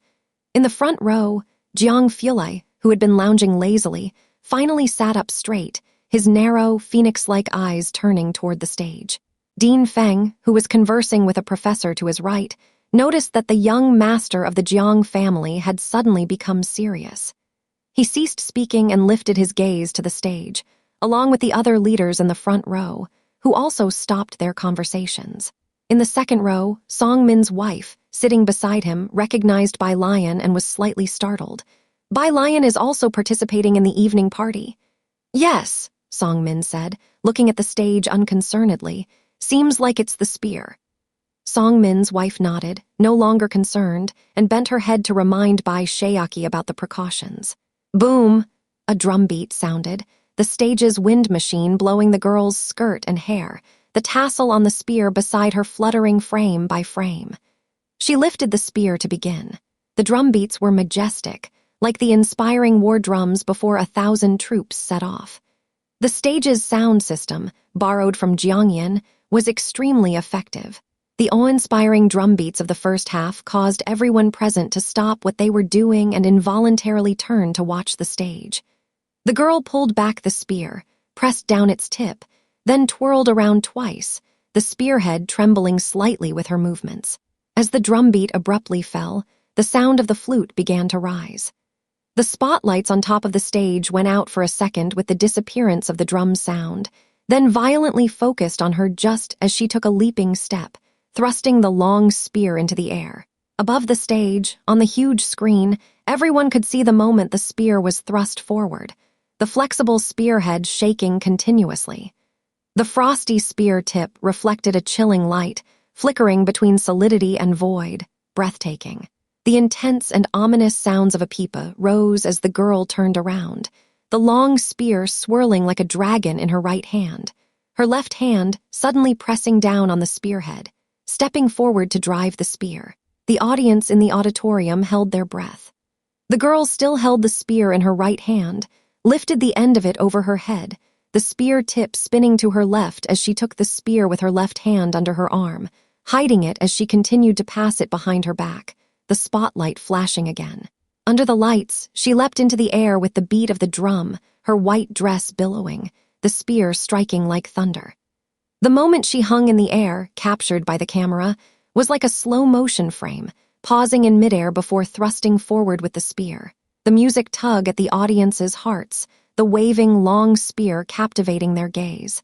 It was like a prelude to a battle on the campaign field. The sound of the zither subsided, and in the middle of the stage, the girl faced the audience and retrieved her spear.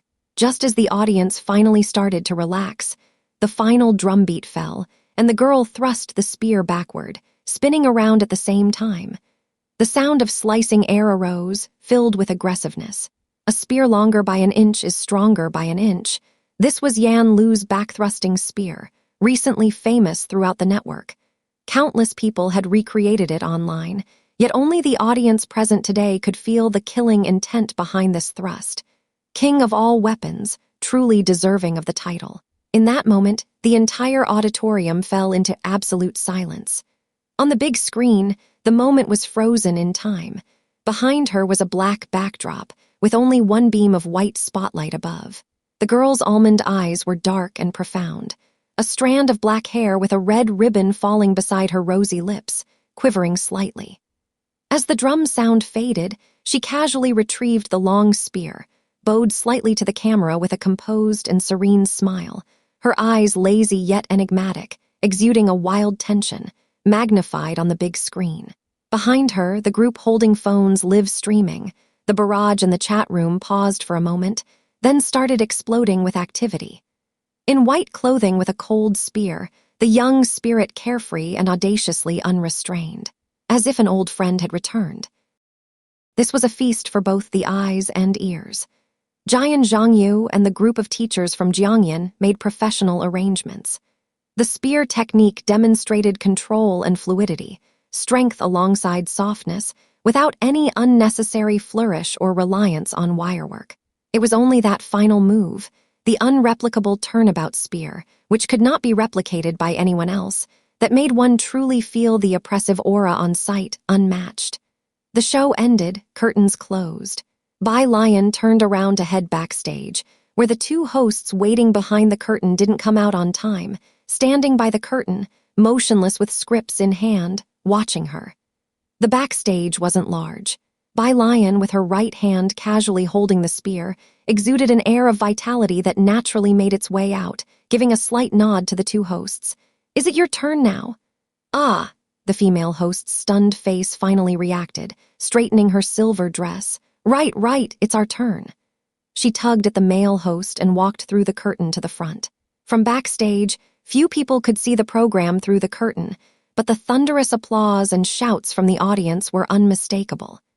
Jingxian, unable to calm her nerves, had lifted the edge of the curtain to watch the performance till the end. Her face flushed with excitement, now seeing Bai Lion return backstage single-handedly holding the long spear. The impact made her feel momentarily dazed. "Senior," Bai Lion said, placing the long spear against the wall with one hand and greeting her before heading to the dressing room to change. This outfit wasn't unsuitable to wear outside, but at the end of September, Jiangxing was unseasonably hot. Outside, in the front row, the hosts were speaking on stage. Dean Huang and the professor beside him finally recovered from the overwhelming performance. They were closer to the stage, and nobody could understand the pressure of the performance better than them. "This spear," said Dean Feng, forgetting about the young master Jiang Fulai to his right, turning his head to speak with a familiar professor from the School of Finance, "is even better than the kid named Yan Lu who performed this summer." "Yes, muttered the professor from the School of Finance, pushing up his glasses and speaking softly, "didn't she look a lot like our senior sister when she held the spear just now?" "Exactly," Dean Feng agreed immediately, nodding his head. "Who is this person?" This wasn't just his impression, but the first impression of everyone present. Senior sister was the term all students at Jiang University used to address the female disciple of Liang Ziyuan. Of course, Liang Ziyuan had more than one disciple, but his other disciple was Emperor Jiang Wen, who had made numerous contributions for the Deyang in the first half of his life, only to become suspicious and persecutory, causing harm to the loyal and good, making the people of the great Yang dynasties suffer. His merits and demerits couldn't offset each other, but in the end, the historians still awarded him the posthumous title, Wen. Because of him, the Bai family left no descendants. 3 heroes of the family died on the battlefield, and even now, mentioning his name incurs more criticism than praise. General Chen, you might not have had military talents as remarkable as the Bai family, but he still helped Emperor Jiang Wu unify the land. If Bai Li and Bai Zhangyu were alive today, things might have turned out differently. Every year, the Deyang dynasty is reviewed in videos, with Emperor Jiang Wen criticized by many netizens with each review. Thus, Jiang University had a senior sister, but no senior brother. After all, even General Chen, he led the refusal to erect a statue of Emperor Jiang Wen. The two hosts read from their scripts on stage, and Dean Huang let out a deep sigh. Bai Lion's performance had impressed him deeply, and he planned to describe his younger sister's performance to his teacher the next time he saw him. "She truly is our junior sister, possessing such skill." While thinking this, he glanced at Jiang Fulai. Young Master Jiang was as silent as usual. He sat in his chair, his long fingers resting on the armrest next to him, his profile as calm as jade, his gaze directed at the center of the stage, but his deep, pale eyes showed no focus. Dean Huang looked at Jiang Fulai, intending to say something, only to see him suddenly stand up. The next performance was a dance troupe, with only the main lights on the stage turned on. Dean Huang was surprised to see him get up. "Are you leaving?" Jiang Fulai said, checking his phone. Bai Lion had sent him a message. She was not coming in to watch the program anymore and was heading back to solve math problems for the Boyuan class. He was here only to watch Bai Lion's performance, after all. Dean Huang nodded, not surprised, considering that Jiang Fulai's attendance at the evening party had already been unexpected for him. He escorted Jiang Fulai to the main entrance. In fact, Dean Huang also wanted to leave, but it seemed inappropriate to walk out just after the event started, so he returned to his seat, planning to watch a few more performances before leaving. Jiang Fulai walked out the door to the outside, where quite a few people were still gathered, watching in groups. Occasionally, he heard words like spear, video, and Bai Lion. Jiang Fulai glanced at them and with a cold face went to wait for Bai Lion down the road behind them. Bai Lion had changed clothes and came out with her backpack, Jingxian holding onto her arm the whole way out. The auditorium's second act was a group dance, which was lively as well. Pop dance, with the music played loudly. But most of the audience was still engrossed in the spear performance and the music they had just witnessed, compared with the classical arrangement of the drums, flutes, pipa, and zither. This pop music sounded somewhat crude and didn't strike the heart as deeply. Many in the audience were no longer in the mood to listen. That included the people in the second row. Lady Song had been talking to Bai Shayaki, advising her to stay composed and perform well later, so that she could be remembered by the professors and dean of the finance college. That way, people in social circles would seek her out, and as the saying goes, when the phoenix sings, the world listens. But once the music started, she couldn't help but look towards the center stage. Had that face not been the one she was familiar with, Lady Song might have doubted whether this was the same Bai Lion she knew before. She was truly shining. "Is that really Bai Lion?" Lady Song leaned back in her chair. Beside her, Song Min and Bai Shayaki said nothing. Song Min had also been looking at his phone. He had been investing with a group of people since the summer break, and even while watching the show, he was discussing these matters. However, his eyes began to wander from his phone. "Shayaki," Lady Song, very attuned to Bai Shayaki's feelings, said, "You play the zither very well, no need to feel pressured." As Lady Song spoke, Song Min's attention gradually returned. Some in the front row had already left. And not just the first row, spectators from other sections were also trickling out. Back row. Tang Ming's classmate in front of him was as excited as if he had been injected with adrenaline. "Yes, it's Bai Lion, my live stream doesn't have playback. Is there already a high-definition recording online? Hey, don't leave everyone, there's still the final act to come." The evening event hadn't even ended yet, and the opening performance had already been posted online. Kong Wei and Yu Simin also snapped out of it. Both were fans of Yan Lu. Her performance was even better than Lu Jie. Isn't Bai Lion actually from a traditional martial arts family? Yu Simin opened Weibo and the videos, unable to help herself. Indeed, the eyes of the netizens are sharp. There's a trending post online. The power of short videos is immense. The words Jiang University and Bai Xiangjun were already popular on their own. Once Jiang University's opening performance came out, it shot up to the top 5 on the trending searches. When Tang Ming heard what Yu Simin and Kong Wei said, they all clicked into the trending searches and saw various videos of Bai Lion from different angles, with the most popular being shot by 2 reporters in the front row. The full version, 4.28 minutes long, had already received 1 million likes and 120,000 comments. "Wow, did you see that smile she had at the end? She's not just a sister, she's my husband. Please, let this girl act in a movie. I'll definitely watch whatever she's in. Wake up, guys. She's this year's valedictorian from Jiang University. If you want her to enter showbiz, will the university's president and professors not cry themselves to death? Indeed, I knew all the beautiful people were claimed by the state. Who is this lady? She's so compelling. It's like truly seeing my white moonlight who died a millennium ago coming back to life. Who knows, after watching Daeyoung, Bai Li dying in the snow, the brother dying in battle, the princess being married off far away. Seeing her on stage today, the moment the light shone on her, I felt even my beloved Lu Jie was outshone. At the prime of youth, filled with charm and spirit, in white with a cold spear. My big sister finally has a face to show off. Yan Lu's elegance and acting skills along with her spear performance received unanimous recognition from netizens, and many would think of Yan Lu first when mentioning the historical figure Bai Xianjun. As long as she didn't disappoint, this role would ensure her enduring fame in the entertainment industry. However, today, the professors at Jiang University and the students who were present felt as though they had truly seen the statue from Celebrity Square come to life. She didn't need to conquer everyone with superb acting like Yan Lu did. Just standing there with a cold spear appearing before them was enough to win everyone over. Tang Ming put away his phone, reflecting that it felt a bit like watching Pu Ziohan's first video go viral. He put his phone away and turned to ask Ning Zio and Yang Lin, "Are you leaving? The homework the teacher gave today is tough, and brother Jiang is here."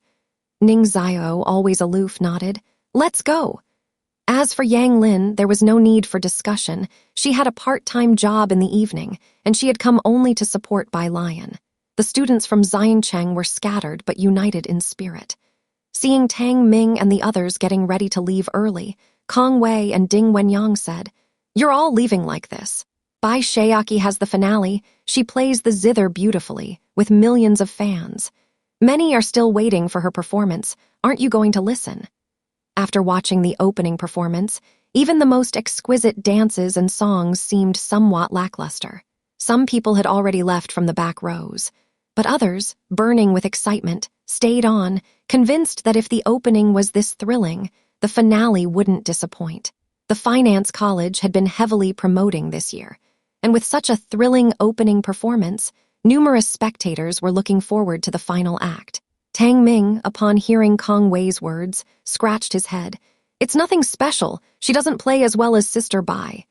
He had also been involved in that incident involving director Jian in Xiancheng and had specifically listened to Bai Shayaki play, gambling with liquor. To be honest, even he could feel the gap. It wasn't a problem of technique, but of emotion. "What?" Bai Lion never brought a zither to their dorm, and Kong Wei was hearing this for the first time from Tang Ming. "Bai Lion can play the zither too, and she's good." "Of course." Ning Zio and Yang Lin had already left, and Tang Ming, carrying his backpack, smiled at Kong Wei. "Sister Bai became famous in our school precisely because of her zither performance. Pu Ziohan gained popularity because of that video, and director Jian traveled all the way to Xiancheng. Was there even a need to discuss Bai Lion's skill level on the zither?" Second update, one Tang Ming and Yang Lin, among others, left through the back door. "You guys go ahead," Pu Ziohan said to Yang Lin. "I still need to stay and watch the performance with brother Nio and grandfather." It was quite rare to be able to get in this evening, and Jai Heng and Shen Qing were still watching the show. Pu Ziohan did not leave with Tang Ming and the others. Studying media, she had now achieved some success in her profession and didn't have as much academic pressure as the others. The people around Ding Wenyang listened to the sounds around them and also came back to their senses. "Ding Ji, are we leaving?" The courses in the Tengfeng class were always intense. Ding Wenyang and the others had come today to honor their appointment with Tang Ming. They had originally come to see Bai Lion, but the opening act was shockingly impressive. Ding Wenyang initially wanted to continue watching, as the business school had also put a lot of effort into publicity, even putting up banners in the Tengfeng class area. But after hearing what Tang Ming said, he lost some interest. "Otherwise, let's go back and do our homework." In the last few weeks, Tang Ming and Ning Zio had been progressing a bit too quickly. Initially, only Bai Lion and Liang Wuyu could keep up with the 4-hour-long lecture pace of the Tengfeng class. Now, Ning Zio and Tang Ming were thriving in the Tengfeng class as if they were fish in water. This adaptability placed immense pressure on Ding Wenyang and his groupmates. Since Tang Ming and the others had decided not to continue watching and chose to go back to work hard, Ding Huang and his group unanimously decided to return to the study room. With that departure, nearly 10 people left, and the slightly crowded area at the back suddenly became a bit emptier. Why has everyone left? Kong Wei, as a member of the student association, had to stay to clean up the venue after the evening party, manage the props and backstage, and therefore couldn't leave. Yu Simon couldn't leave either. Let's watch a little longer. Let's look forward to the business school's program. As the two talked, the male student broadcasting live was also trying to retain his audience. With such a fiery start, everyone think about it, the later part will definitely be even more exciting. Outside the auditorium, Yang Lin and Ning Xiao and the others went to the bus stop to wait for the school bus. Ding Huang and his group caught up. A professor, holding books, stood sternly by the bus sign, waiting for the bus. The professor glanced over the crowd and noticed Yang Lin behind them, narrowing his eyes slightly. Yang Lin was checking her part-time job messages on her phone when she noticed the glance. She recognized the person, Professor Zia. This was an old professor who taught freshmen in the biology department. During classes, he only introduced himself with the surname Zia and did not mention his first name. Yang Lin wore the uniform and pants of Jiang University and was always unapologetically herself at school, having applied for financial aid soon after joining her class. Professor Zia asked Yang Lin casually without a smile, "Are you busy during the holidays?" "I have 2 part-time jobs," Yang Lin responded with great respect to her teacher, even though she used to ignore everyone else, 1 in the morning and 1 in the evening. Yang Lin cast her eyes down, her overly long bangs hiding her pale forehead, with only her exceedingly cold, black eyes occasionally becoming visible. "I've seen the homework you've submitted. It's been completed to a high standard." The school bus arrived, and Professor Zia got on with her. Ning Xiao and the others gave up their seats to the old professor, who thanked a few students. Yang Lin just held on to her phone, always taking her homework seriously, never skimping on it. This summer, Bai Lion had been studying professional papers, and Yang Lin had also read a lot of literature related to bioengineering. She also spent time in the Jiang University library reading books related to her major. This summer, Yang Lin had already far surpassed the other freshmen of her batch. It was quite normal to catch the professor's attention. Professor Zia only rode 2 stops. Before getting off, he handed Yang Lin his business card. "If you finish with your part-time jobs, you can come help in my lab." Yang Lin looked down at the business card, which bore a name, Zia Zhuo. Below it, an address for a laboratory and a contact number. Ming Dingheng was still waiting at the auditorium for Jiang He and Jai Heng. Bai Lion and Jiang Fulai returned to Shanghai apartment first. Jiang Fulai had come in Director Huang's car, and the two did not wait for the school bus but walked out through the west gate. It was only 5:30, and the sky was still light. Jiang Fulai flipped through his phone. It seemed Su Nanjing had come across a video of Jiang University and was cautiously asking on WeChat why no one told him about Bai Lion's welcome party. Jiang Fulai glanced at it but ignored it. He was still holding the bag with Bai Lion's performance clothes. Bai Lion walked on the left side, scrolling through WeChat. On WeChat, Xiaoki had just sent her a message, "Sister, I've sent the Wen family's information to your email on WeChat. Data would be archived." Bai Lion had been interacting more with academician Ma and had learned to use Jiang University's email service to receive files and send data. Once Xiaoki was done researching, she directly sent the information to Bai Lion's dedicated email address. Second update, 2 Bai Lion sent back a message and lazily returned to the Jiangjing Preparatory Camp app, browsing through the challenge question bank. Su family's second child's full-month celebration. She was the first to speak up. Her tone was light and breezy. Jiang Fulai, holding her clothes and several books from her classes at Tingfeng, stepped through the shadows of the setting sun and listened to her calm words. "Are you going to go?" Bai Lion had long since deleted Jai Mulan. Jai Mulan never hid her utilitarian heart. The child was a tool for her to prove herself. As for Jai Heng, before Bai Lion left for Xiancheng, he had decided to take her back to that little courtyard. To Jai Heng, not understanding the previous Bai Lion might not have been a bad thing. "I suppose I will," Bai Lion said, tapping the screen with her fingertip. "But I'm planning to visit academician Ma's project during the National Day holiday." Although Su En did not look like a member of the Bai family, Jai Mulin did bear a striking resemblance to her own mother. She had not yet seen that child and wondered if he might also bear a slight resemblance to Bai Zhangyu. Jiang Fulai nodded slightly, not surprised by this, and walked to Bai Lion's right side. His eyebrows and eyes were cold, and his tone also appeared lazy. "Go after you're done with your commitments. It's fine even if you really can't make it." He said nothing else, which made Bai Lion finally turn to look at him. Jiang Fulai always gave Bai Lion the feeling that she still had a way out. In her 2 lifetimes, the only time she was driven to a dead end was the final battle in Xiangcheng. Even then, she had managed to find an escape route for Chen Yi and the army of the Bai family, allowing them to defect to Jiang Yi. She wasn't acquainted with Jiang Yi, but at that time, as she and Jiang Sui were learning the Qin from Qin Jiu, she knew that the renowned 7th prince, a peer in reputation and age, lived next door. After Bai Li went to the battlefield and did not return, Bai Zhangyu and Chen Yi went off to distant battlefields, and no one came to fetch her back to the general residence anymore. She had once received a lantern sent by a young servant by his side. Back then, she was still afraid of the dark. Later on, when he was exiled to his fiefdom by Emperor Jiang Wen, Bai Zhangyu did not return, and Bai Lion was no longer afraid of the dark.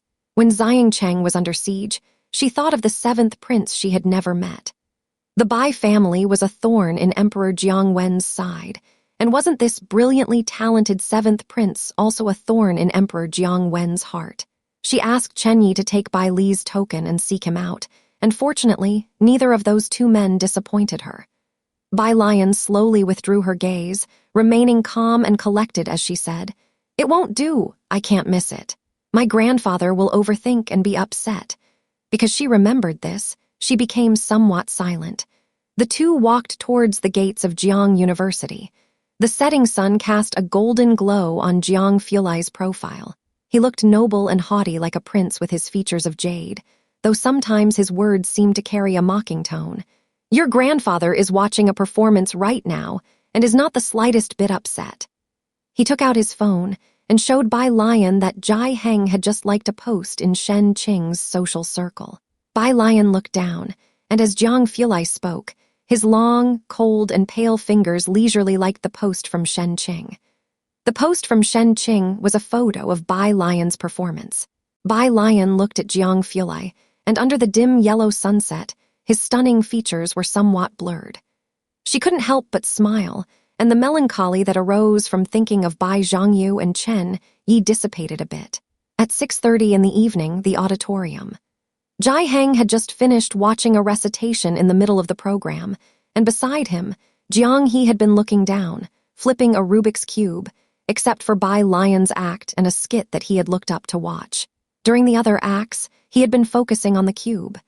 Jai Heng also had a Rubik's Cube in his hands, mixed up into a certain state. Jiang He had already learned how to restore the cube to its original state. He had just returned his cube to its pristine condition, then compared it against Jai Heng's mixed-up cube, returning the restored cube back to the scrambled state of Jai Heng's cube step by step. "Damn, little bro," a student from Jiang University said in astonishment. "That's really impressive." Jiang He expressionlessly put the cube into the small vegetable bag and reached for Jai Heng's sleeve. Jai Heng, holding the cube and a smoking pipe, looked down at him. "Ready to leave?" Jiang He blinked and nodded. Jai Heng was actually getting a bit bored by now. After Bai Lion's performance, there were hardly any other interesting shows, and since he didn't smoke in the auditorium and saw that Jiang He didn't want to continue watching either, he led Jiang He to stand up and leave. Shen Qing also felt a bit tired from sitting and left with Pu Ziohen.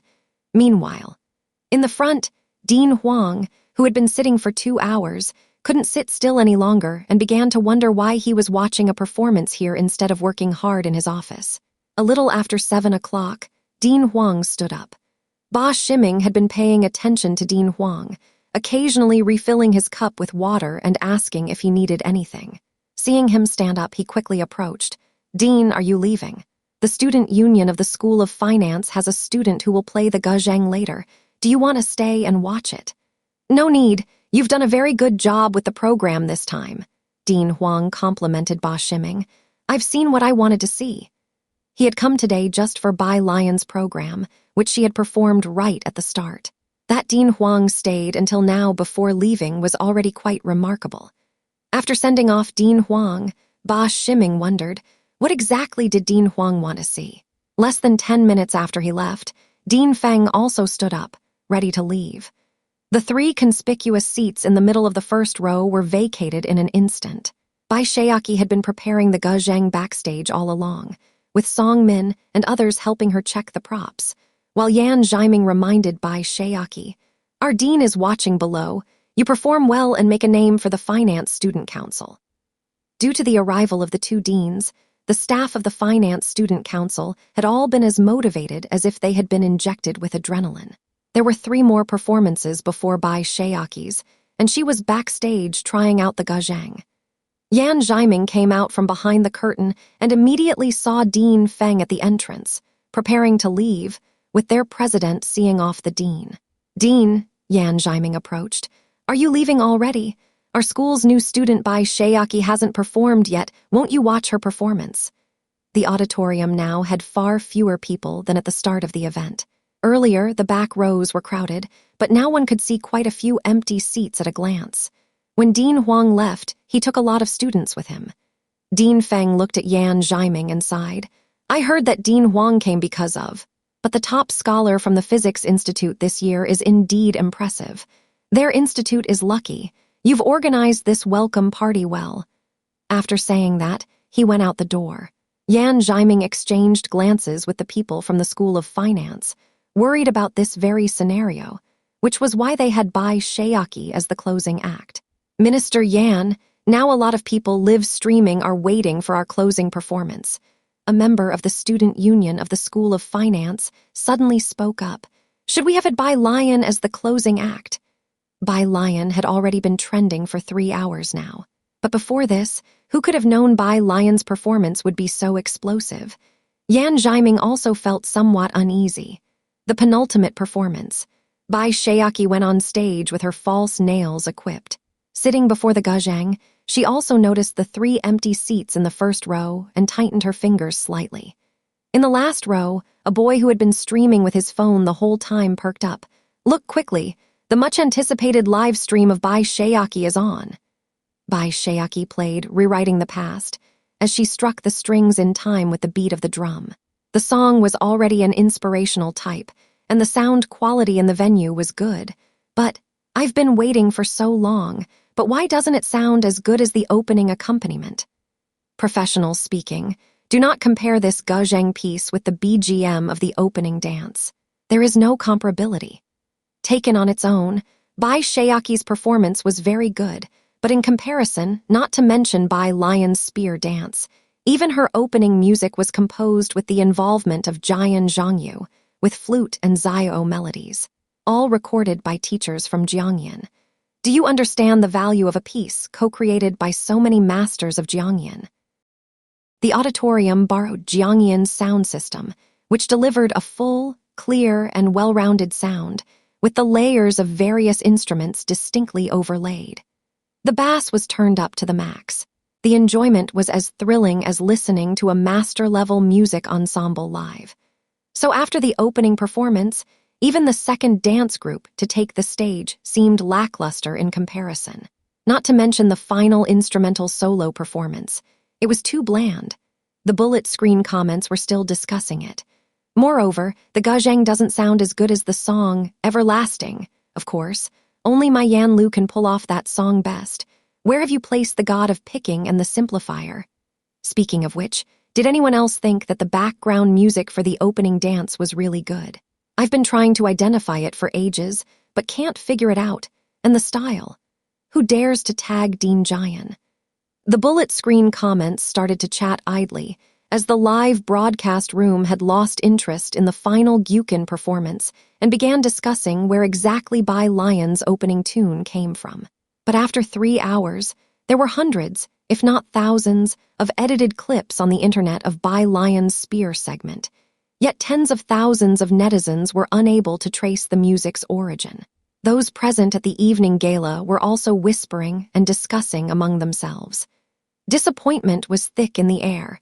Everyone originally thought that after such an explosive opening, the finale would be even more spectacular. They didn't expect that even the opening BGM couldn't be outshone, and the whole event ended on a downbeat note. Bai Lion was responsible for the explosive start, while the rest ensured the low ending. The people who had managed to secure seats in the front few rows were already leaving with their phones.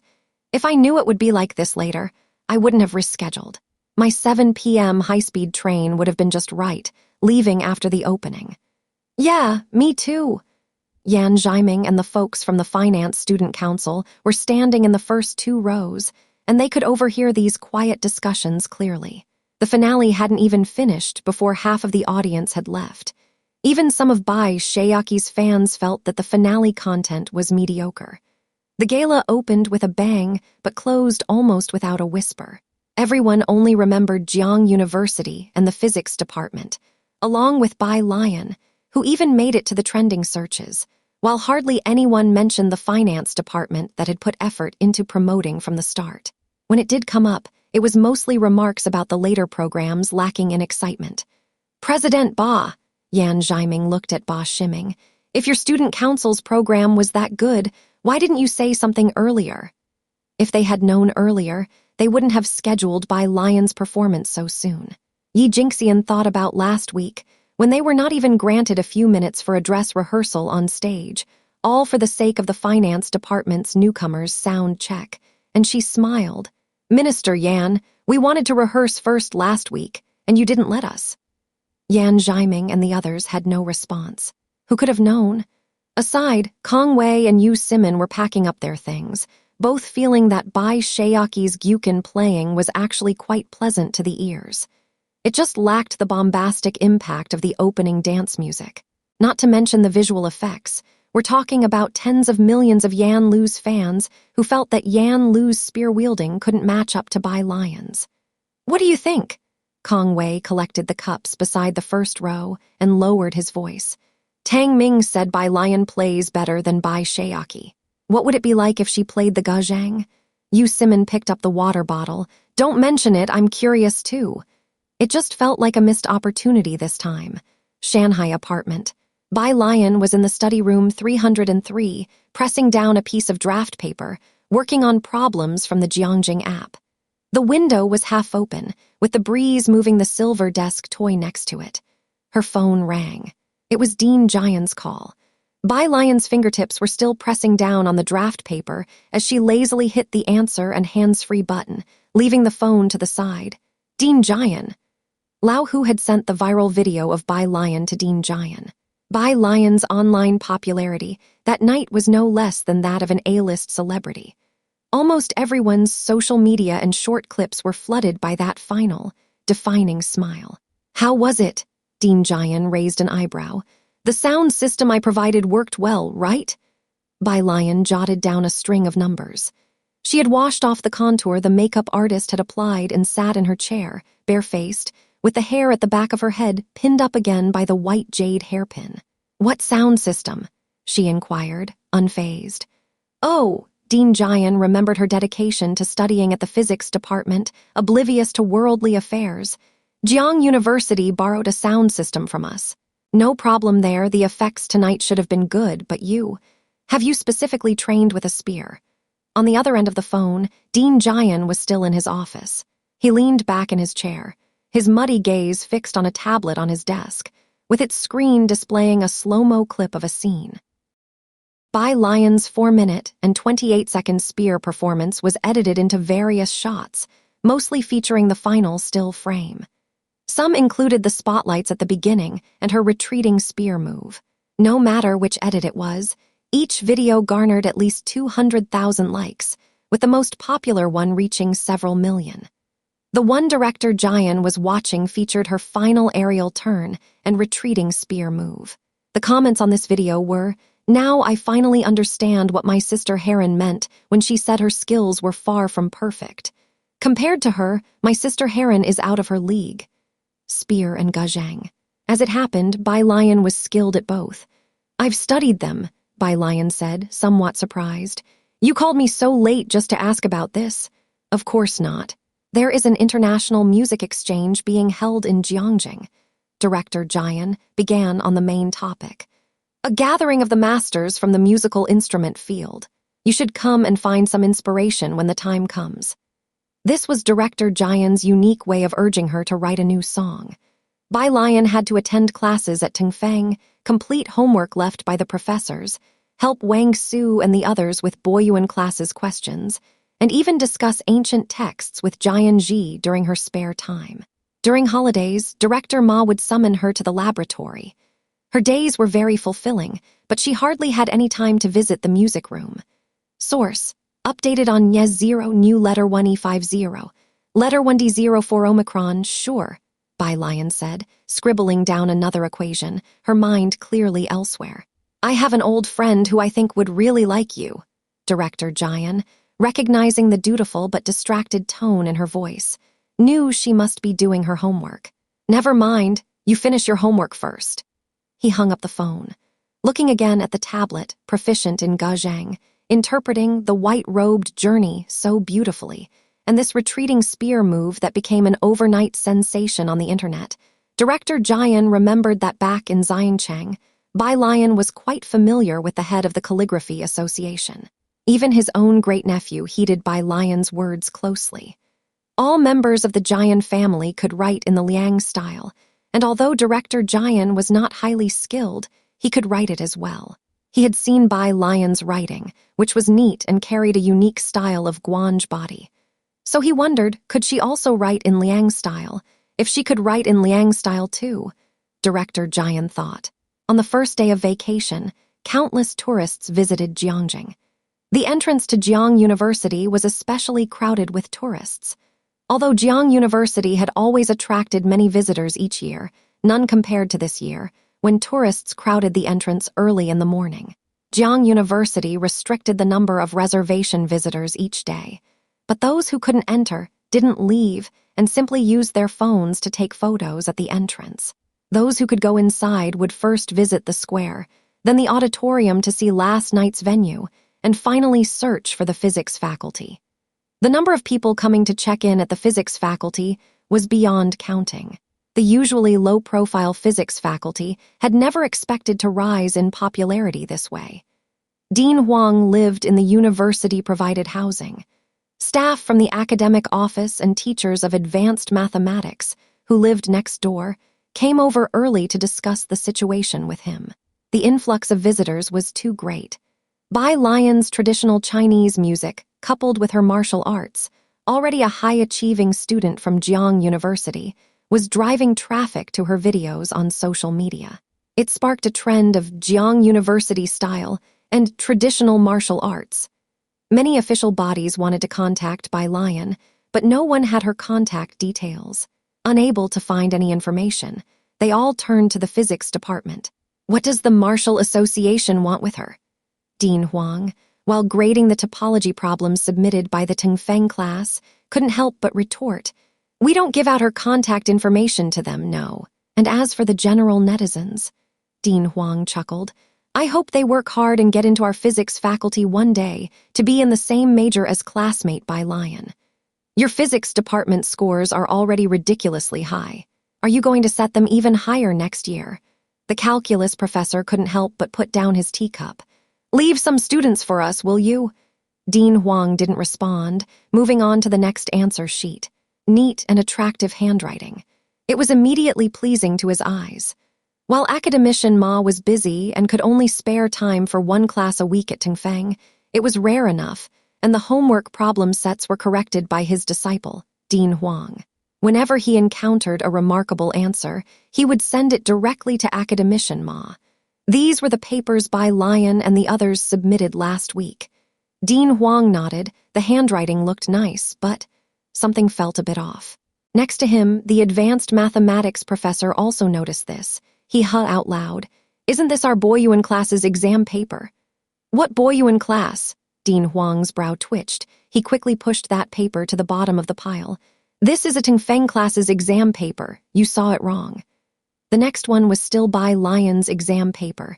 Thankfully, this time it was a topology question. That is our Boyuan class's logo.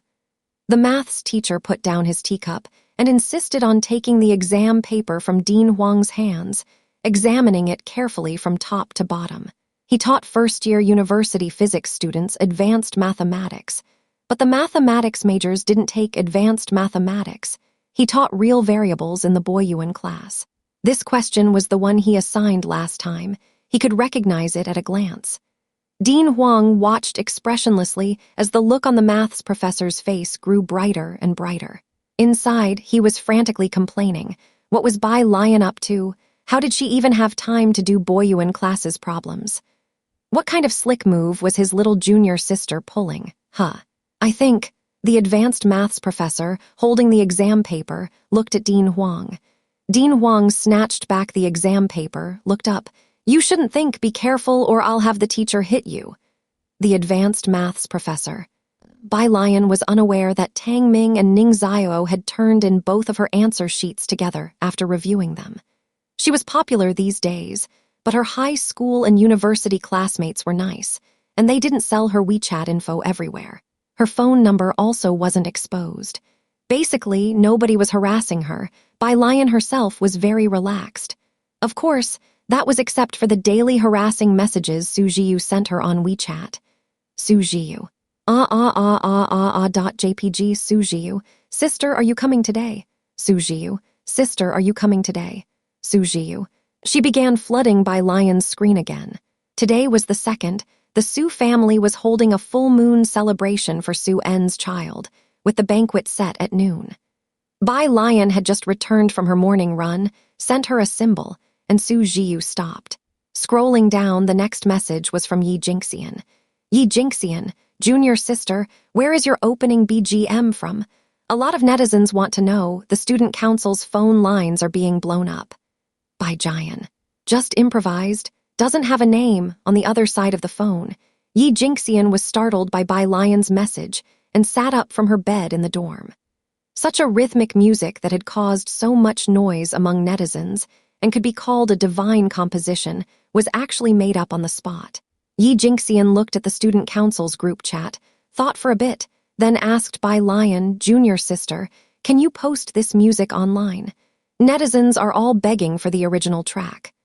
The student council had the original audio sent by Bai Lion. There were also recordings from the event online, but live recordings always fell short in quality. This music wasn't related to Bai Lion. She took a screenshot and sent it to Dean Jian. Dean Jian. 1/2 an hour later, Jiang University's physics department's student council posted an audio source on Weibo. Here's the audio source everyone has been searching for. Asked junior sister, and she said it was improvised with no name. Just have a quick listen. Attached, Giant MP3. Lion was in Mr. Ma's laboratory yesterday. She didn't go out today, though. After her morning run and a shower, she changed clothes, and when Jiang Fulai came to find her, she was standing in front of the desk writing calligraphy.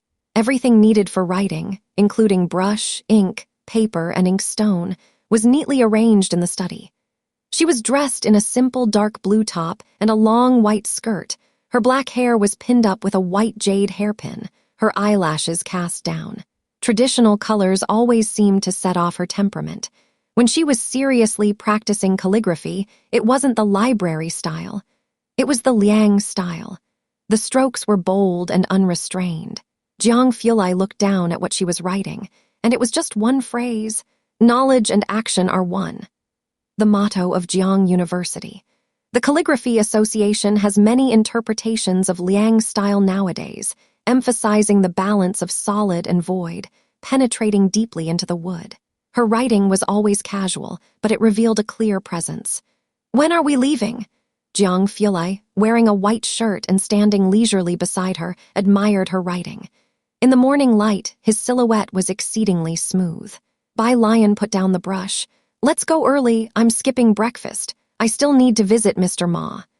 Jai Mulin had a baby, and the entire Su family was very happy. Su En's reputation had shot up in Yunxiao district over the past half-year, especially in the past 2 months with Chief Chen's presence. His status rose even further, prompting even the main branch of the Su family to send someone over with early congratulations.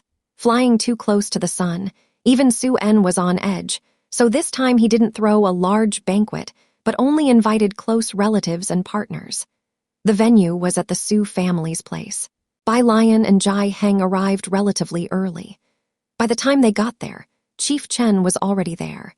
He was quite familiar with Su En and knew that Bai Lion and Jiang Fulai would also attend, so he arranged his only 3 days of holiday in advance. Jai Mulin was recuperating on the upper floor and didn't come down.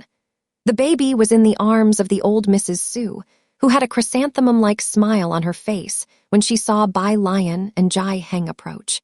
The 1-month-old child, although premature, had grown a bit plumper and was fair and tender.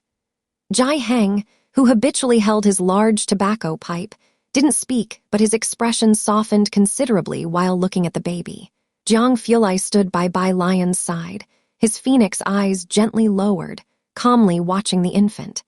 His cool demeanor made the old Mrs. Su want Bai Lion to take a closer look at the child, but she didn't dare approach because of Jiang Fulai. The old Mrs. Su sighed. She hoped Bai Lion would take a liking to the child. Even if she didn't like the baby, the old woman hoped Bai Lion wouldn't despise it. Su Weniao and Su En bore no blood relation to Bai Lion, who was never formally inducted into the Su family genealogy.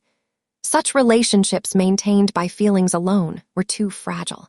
After all, the child was born preterm, the old woman thought, while handing the baby over to the nanny. She had the nanny take him to the nursery above.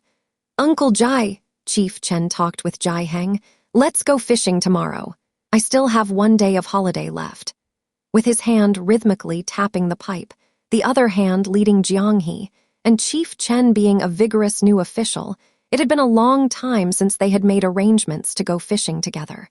"All right, I have the fishing rods. It's summer, let's choose a different spot to fish," Chief Chen suggested. Su En poured tea for the two. His demeanor was refined. "I'm fine with any location. Let's go and talk in the back. Someone just brought over a few tiger fish." Since leaving Xiancheng, it had been a long while since Su En went fishing. Busy for so long, the Su family was gradually settling into the right track, and Su En could finally take a breather. All 3 men were fishing enthusiasts, so they headed to the back to admire the tiger fish Su En had just received. In the hall, the old Mrs. Su took the walking stick passed to her by the butler, staring in astonishment at Jai Heng's retreating figure. She had never expected that the Jai family would be knowledgeable about such ornamental fish. Bai Lion and Jiang Fulai didn't go to see the tiger fish, as Bai Lion was not particularly interested in fishing. She and Jiang Fulai went upstairs to the nanny's room to see the child. Jiu was also upstairs, leaning on the crib. The child's name had already been decided, Su Siki. Siki, the great responsibility, the mother of King Wen. "Such a grand name," Jiang Fulai commented casually on the child's name while holding his phone, his hands in his pockets, and glancing down at the infant. To his surprise, the baby in the crib had already opened his eyes, and they were almond-shaped, somewhat resembling Bai Lion. Jiang Fulai glanced over indifferently. He no longer seemed to find the child objectionable. "Let's go," Bai Lion said to Jiang Fulai after looking at Su Siki. "Aren't you eating?" Su Weniao had been leaning on the doorway all the while, not disturbing them. When he heard Bai Lion say they were leaving, he approached. Jiu also looked up, her eyes behind the lens. Bai Lion stood up straight and walked downstairs. "I have something else to attend to today, and Director Huang is looking for me as well." As soon as he heard it was Director Huang, Su Weniao did not insist on keeping Bai Lion, and he accompanied her downstairs. After Bai Lion left with Jiang Fulai, Su Jiu still leaned on the iron railing, watching Bai Lion's car until she finally spoke her first words. "How could sister leave so quickly?" "You don't talk when alien is here," Su Weniao said, looking down slightly. Su Jiu's hands did not loosen as she uttered hesitantly, I didn't dare to speak." Now she regretted it. Su Weniao expressed his inability to assist her. He returned to entertain some other relatives. while Su Jiu stood at the door for a while. Just when she was about to leave, she noticed a child squatting at her feet. He held a Rubik's Cube in his hand, squatting beside her, leisurely twisting it. A white t-shirt with overalls that had cabbage pockets stitched on both sides. Su Jiu knew this was a child who often followed Bai Lion closely. Thinking Jiang he was concentrating on the Rubik's Cube, she squatted opposite him and took the cube from his hands. To help restore it. 10 minutes later, Jiang he extended his hand to take back the Rubik's Cube from Su Jiu's hands without any expression. In Su Jiu's doubtful gaze questioning her own scholarly status, he restored the Rubik's Cube. Su Jiu. She took out her cell phone and sent an exclamation mark to Bai Lion. Mu Yining was at her temporary residence in Jingxian district. She looked at Dong Xiaobai sitting on the couch. She and Dong Chuan. Dong Chuan was Dong Xiaobai's brother's son. They knew each other because of Dong Xiaobai and walked together. Taking advantage of the National Day holiday, they invited Ren Wangshuan to the Dong family. It just so happened to be the 2nd of the month. The Dong family was known for its scholarly heritage. Mu Yining had never expected these two to come together. I just found out too. Dong Xiaobai was also frustrated. She's going to the Dong family. You know, my dad really appreciates her. It's not right for me not to go, so I'll have to visit your granduncle another day. Sure, then she probably can't make it today either. Mu Yining glanced at her phone. Zioji was already downstairs waiting with Jai Shaojun. She picked up the gift box and her bag and went downstairs. Dong Xiaobai saw her off. How is the old man's health? He always stays in the ancestral hall. The family doctor said his health is about the same as that of the Chen family. Mu Yining stepped into the elevator. The medical summit is in Jiangxing, and several researchers from the MTR and WMA will be coming. We'll see then. Dong Xiaobai sighed too and asked no further, escorting Mu Yining to the car. Today Zioji was the driver, with only Shen Qing and Jai Shaojun in the car. Mu Yining handed the gift box to Zioji and sat in the passenger seat. The car drove towards Mingfeng district.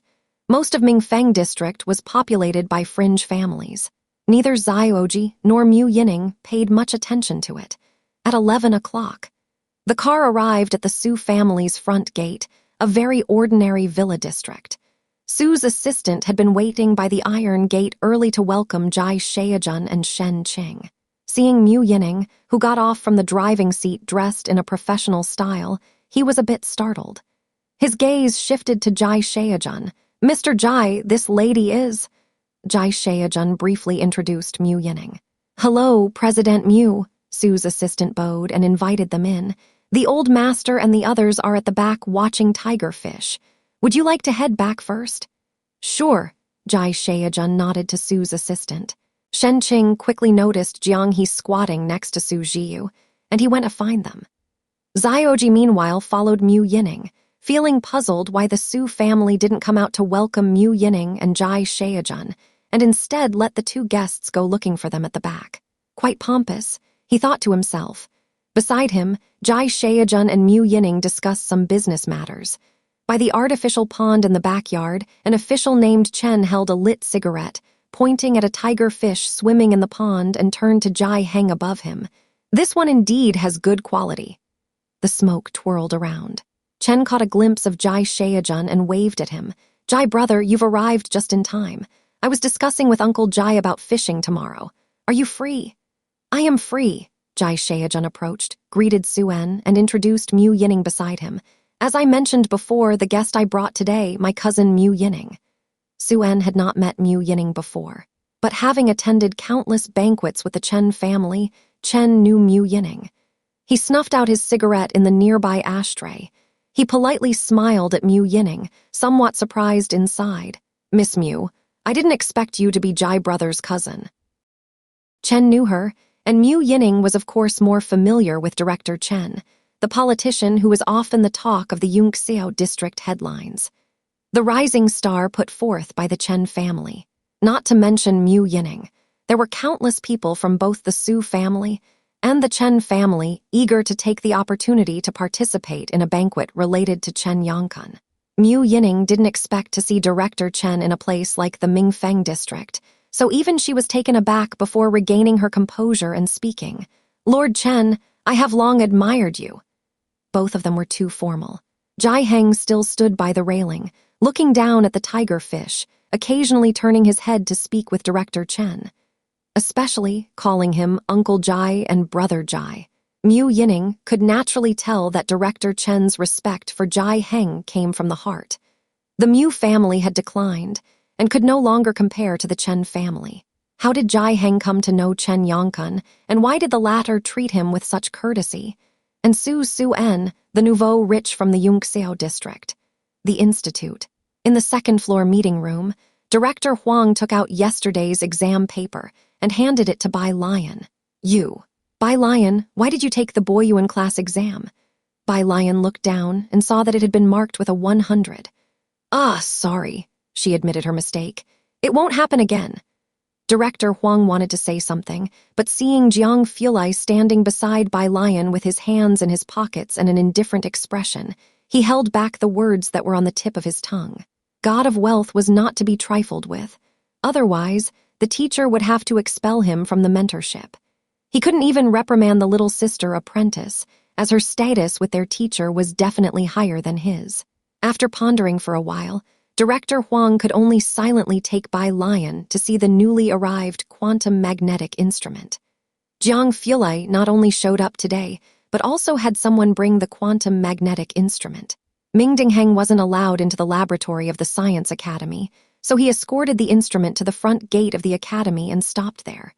Returning to Jiang Fulai's side, he handed over a sealed document, the MTR report. Jiang Fulai didn't bother entering the quantum information lab. He pushed up his glasses, headed to the lounge next door, and opened the report with a glance. It was the blood test he had sent in. Mingdingheng glanced at the envelope. It wasn't English nor French, and judging by the incomprehensible symbols, it should be Hebrew. Anyway, Mingdingheng, had never learned it. He stood silently beside Jiang Fulai. Jiang Fulai held a grudge against Professor Ma for not letting Bai Lion off, and the researchers on this floor had been tiptoeing all day long, not daring to pass by the lounge even if it meant taking a detour. By 5 in the afternoon, Bai Lion had finally finished reviewing the quantum magnetic instrument. Professor Ma let her go. Jiang Fulai took the car keys, joined her in going to the parking lot. As Bai Lion sat in the passenger seat and buckled her seatbelt, she spoke in her usual casual manner. "You seem very happy today." Jiang Fulai drove out. Today everyone around Professor Ma couldn't wait to stay 800 meters away from him. Even Mingdingheng didn't dare to get too close to him. Only she would say such a thing. A little. The car slowly drove out of the institute, and in the evening, the wind blew in bursts into the passenger side, diluting the cool scent inside the car. Today, Jai Heng wasn't at Shanghai apartment, and Jiang He wasn't around either, so Jiang Fulai took her to Kangyu Tower for dinner, to a small private room on the top floor, where opening the window provided a view of the bustling ancient city. The lights on the ancient city towers twinkled. Jiang Fulai spoke briefly about the dish preferences with the manager outside before re-entering, and when he did, Bai Lion was lazily leaning against the window, gazing at the neon lights below. Her eyes and brows were softened by the gentle light, her long lashes casting a shadow on her eyelids as she finally viewed the world without distancing herself, at last settling on this land. The very soil of her homeland was beneath her feet, and the most desperate thing was the time that could never be returned to. "Why aren't you coming in?" Bai Lion crossed one hand over her chest and leaned on the window with the other, not turning her head, only continuing to lounge by the window lazily. The area below used to be the imperial city. Jiang Fulai closed the door and walked over to her with composure, looking down at her hand resting on the window. "My parents died young, and the only relative is an aunt. She probably will still be working at the Dark Matter Institute, semi-free with a body that should still be in relatively good health." He spoke slowly and deliberately. Outside the window, 1,000 lights shone, casting their glow on Jiang Fulai's face as he looked at Bai Lion's eyes that turned to him and sighed softly. "It seems like I don't really have much, but Bai Lion." Jiang Fulai lowered his eyes to look at her, his strong and slender palm resting on her waist with a slight coolness. his distinguished and cold face shrouded in the confusing light of the lamps. He set his glasses aside, tilted his head down slightly, and with restrained passion, moved in for a kiss at the edge of her lips. "I may not have a home to speak of, but do you still want to go with me to see the snow-capped mountains?" Every stage of life has its own significance. Jiang Fulai always had a clear plan for his life. Wanting to show her the beautiful and mysterious side of this world was true, as was his desire to take her to see the snow-capped mountains. As time stretched on, Jiang Fulai thought he was not someone who pleased others, but he could not hide it when it came to her. He hung his head low, blocking the light from the side, casting his profile in a distinct chill, while his usually profound and aloof features now seemed somewhat softer. Outside the window, someone was setting off fireworks, and a rose-shaped firework blossomed in the sky. It was rare for this area to have fireworks, and the sudden explosion of fireworks brought many exclamations from below. Bai Lion looked up, her wrist still casually resting on the windowsill, not seeming too surprised. She had been in this world for over a year, and Jiang He was the first friend she made here. She remembered that night vividly. The moon was beautiful, and she was waiting with Jiang He for his brother, calling the wrong name at their first meeting, a memory too significant to forget, yet she realized that it was often this man who stayed by her side. Together, they had walked through the countless quiet and deserted streets of Purist Street. But indeed, Jiang Fulai was someone who did not indulge in worldly pleasures, a man who stood above the clouds, revered and feared even by He Wen, proud and arrogant, that kind of noble son. The fireworks outside continued to climb and explode in the air, the light flashing on and off in his eyes. Jiang University's confident and composed young master seemed not so confident at this moment. His other hand was placed on her wrist that rested outside the window, his fingers always cool, the temperature at the tips showing distinct restraint. Bai Lion looked at him for a while.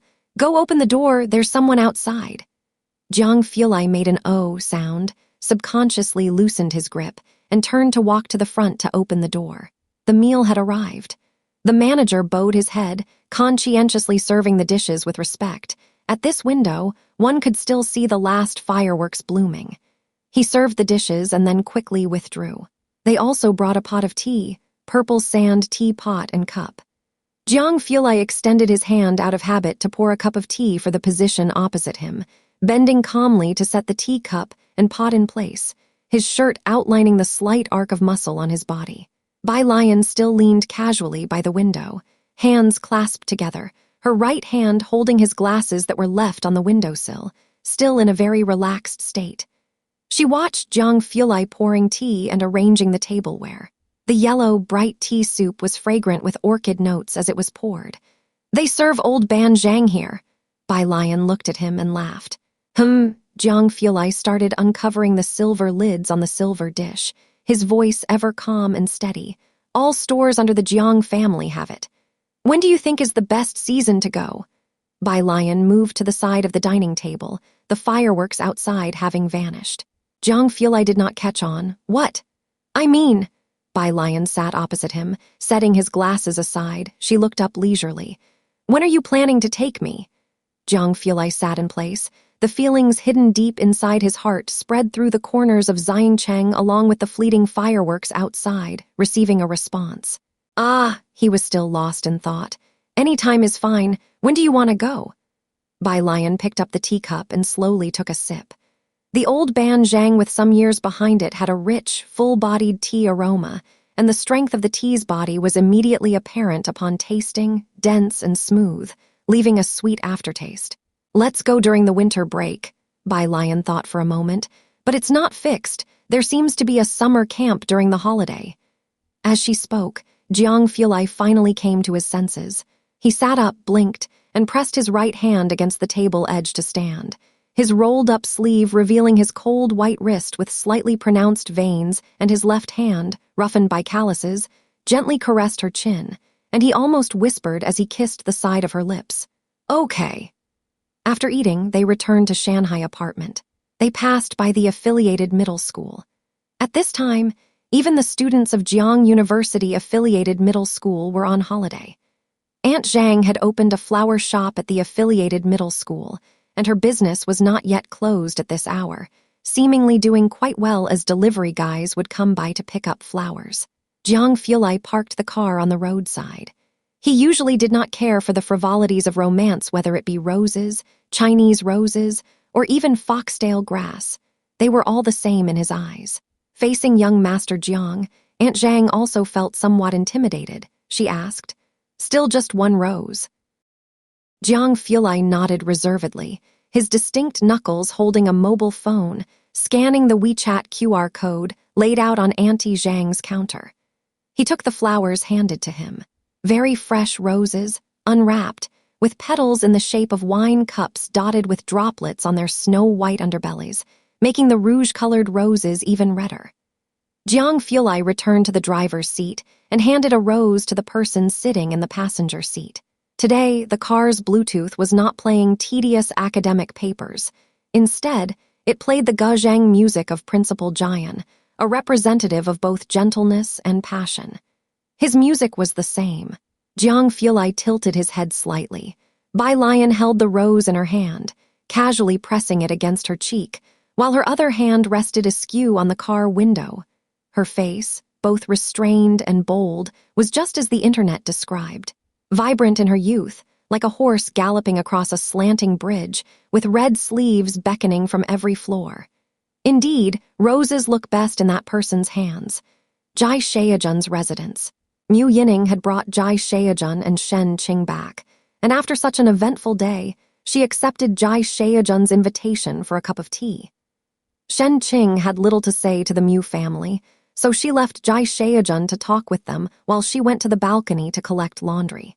Dong Xiaobai had just brought Ren Wangshuan back when Mu Yining had not yet left.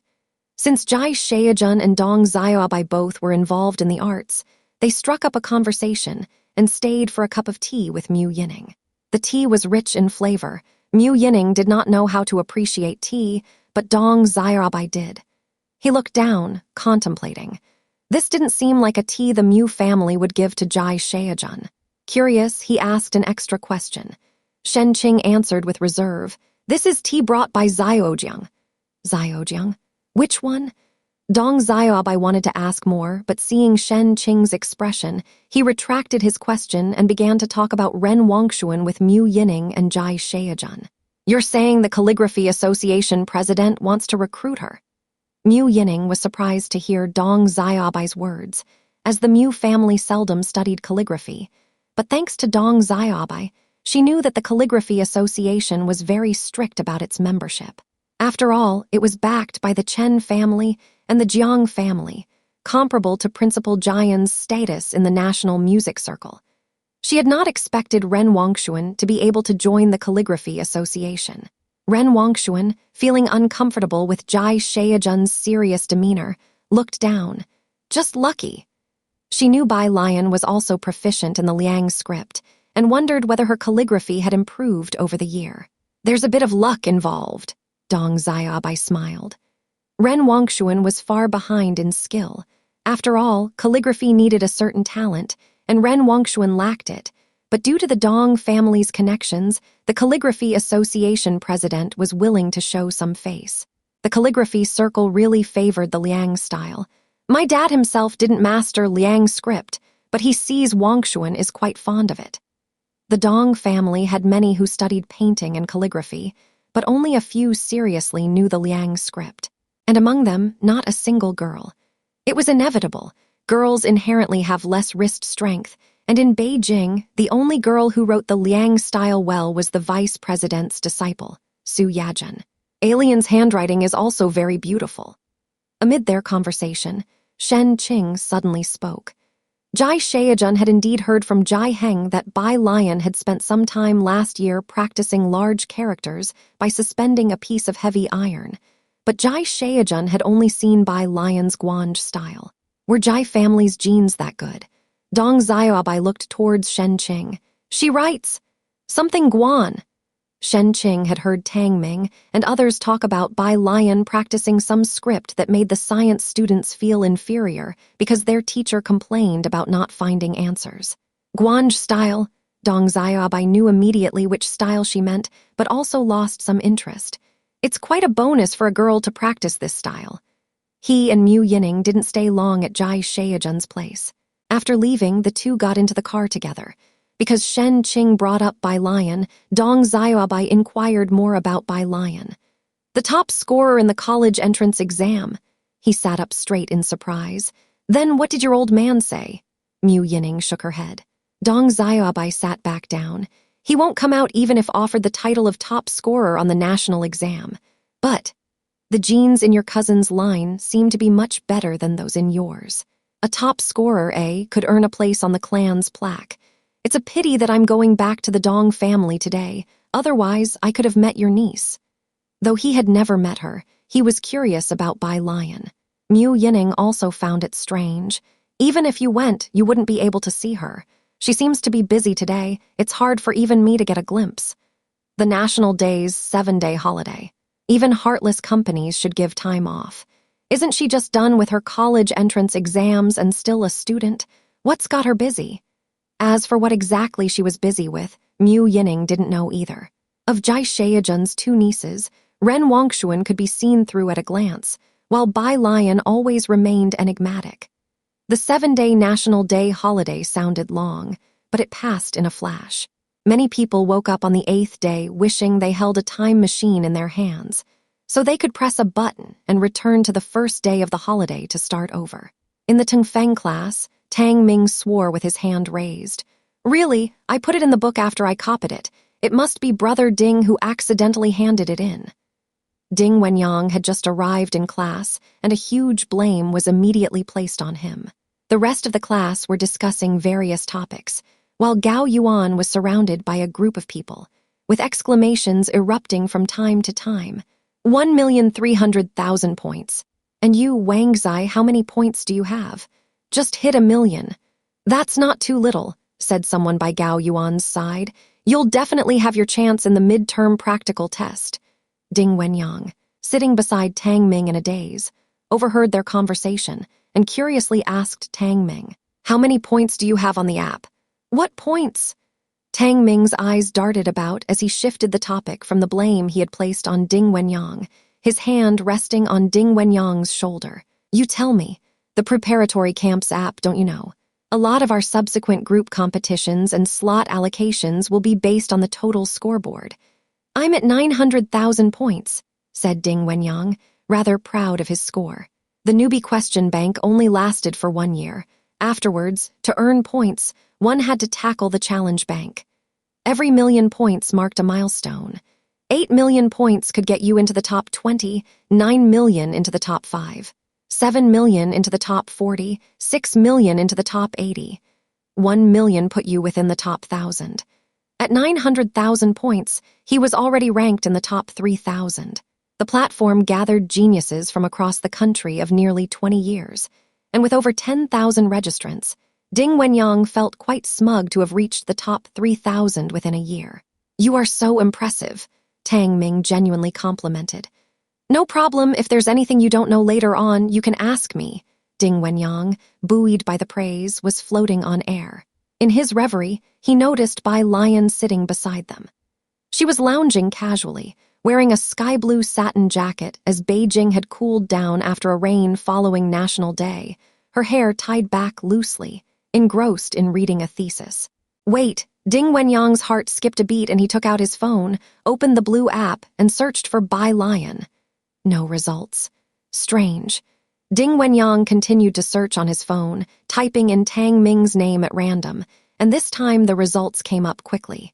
Account name, Tang Ming monthly points, 58,741 total points, 1,987,449 following, 5 followers. 2. Ding Wenyang paused on this page for a good while, his finger hovering over it. Then he came back to his senses, trembling fingers searching for Ning Xiao.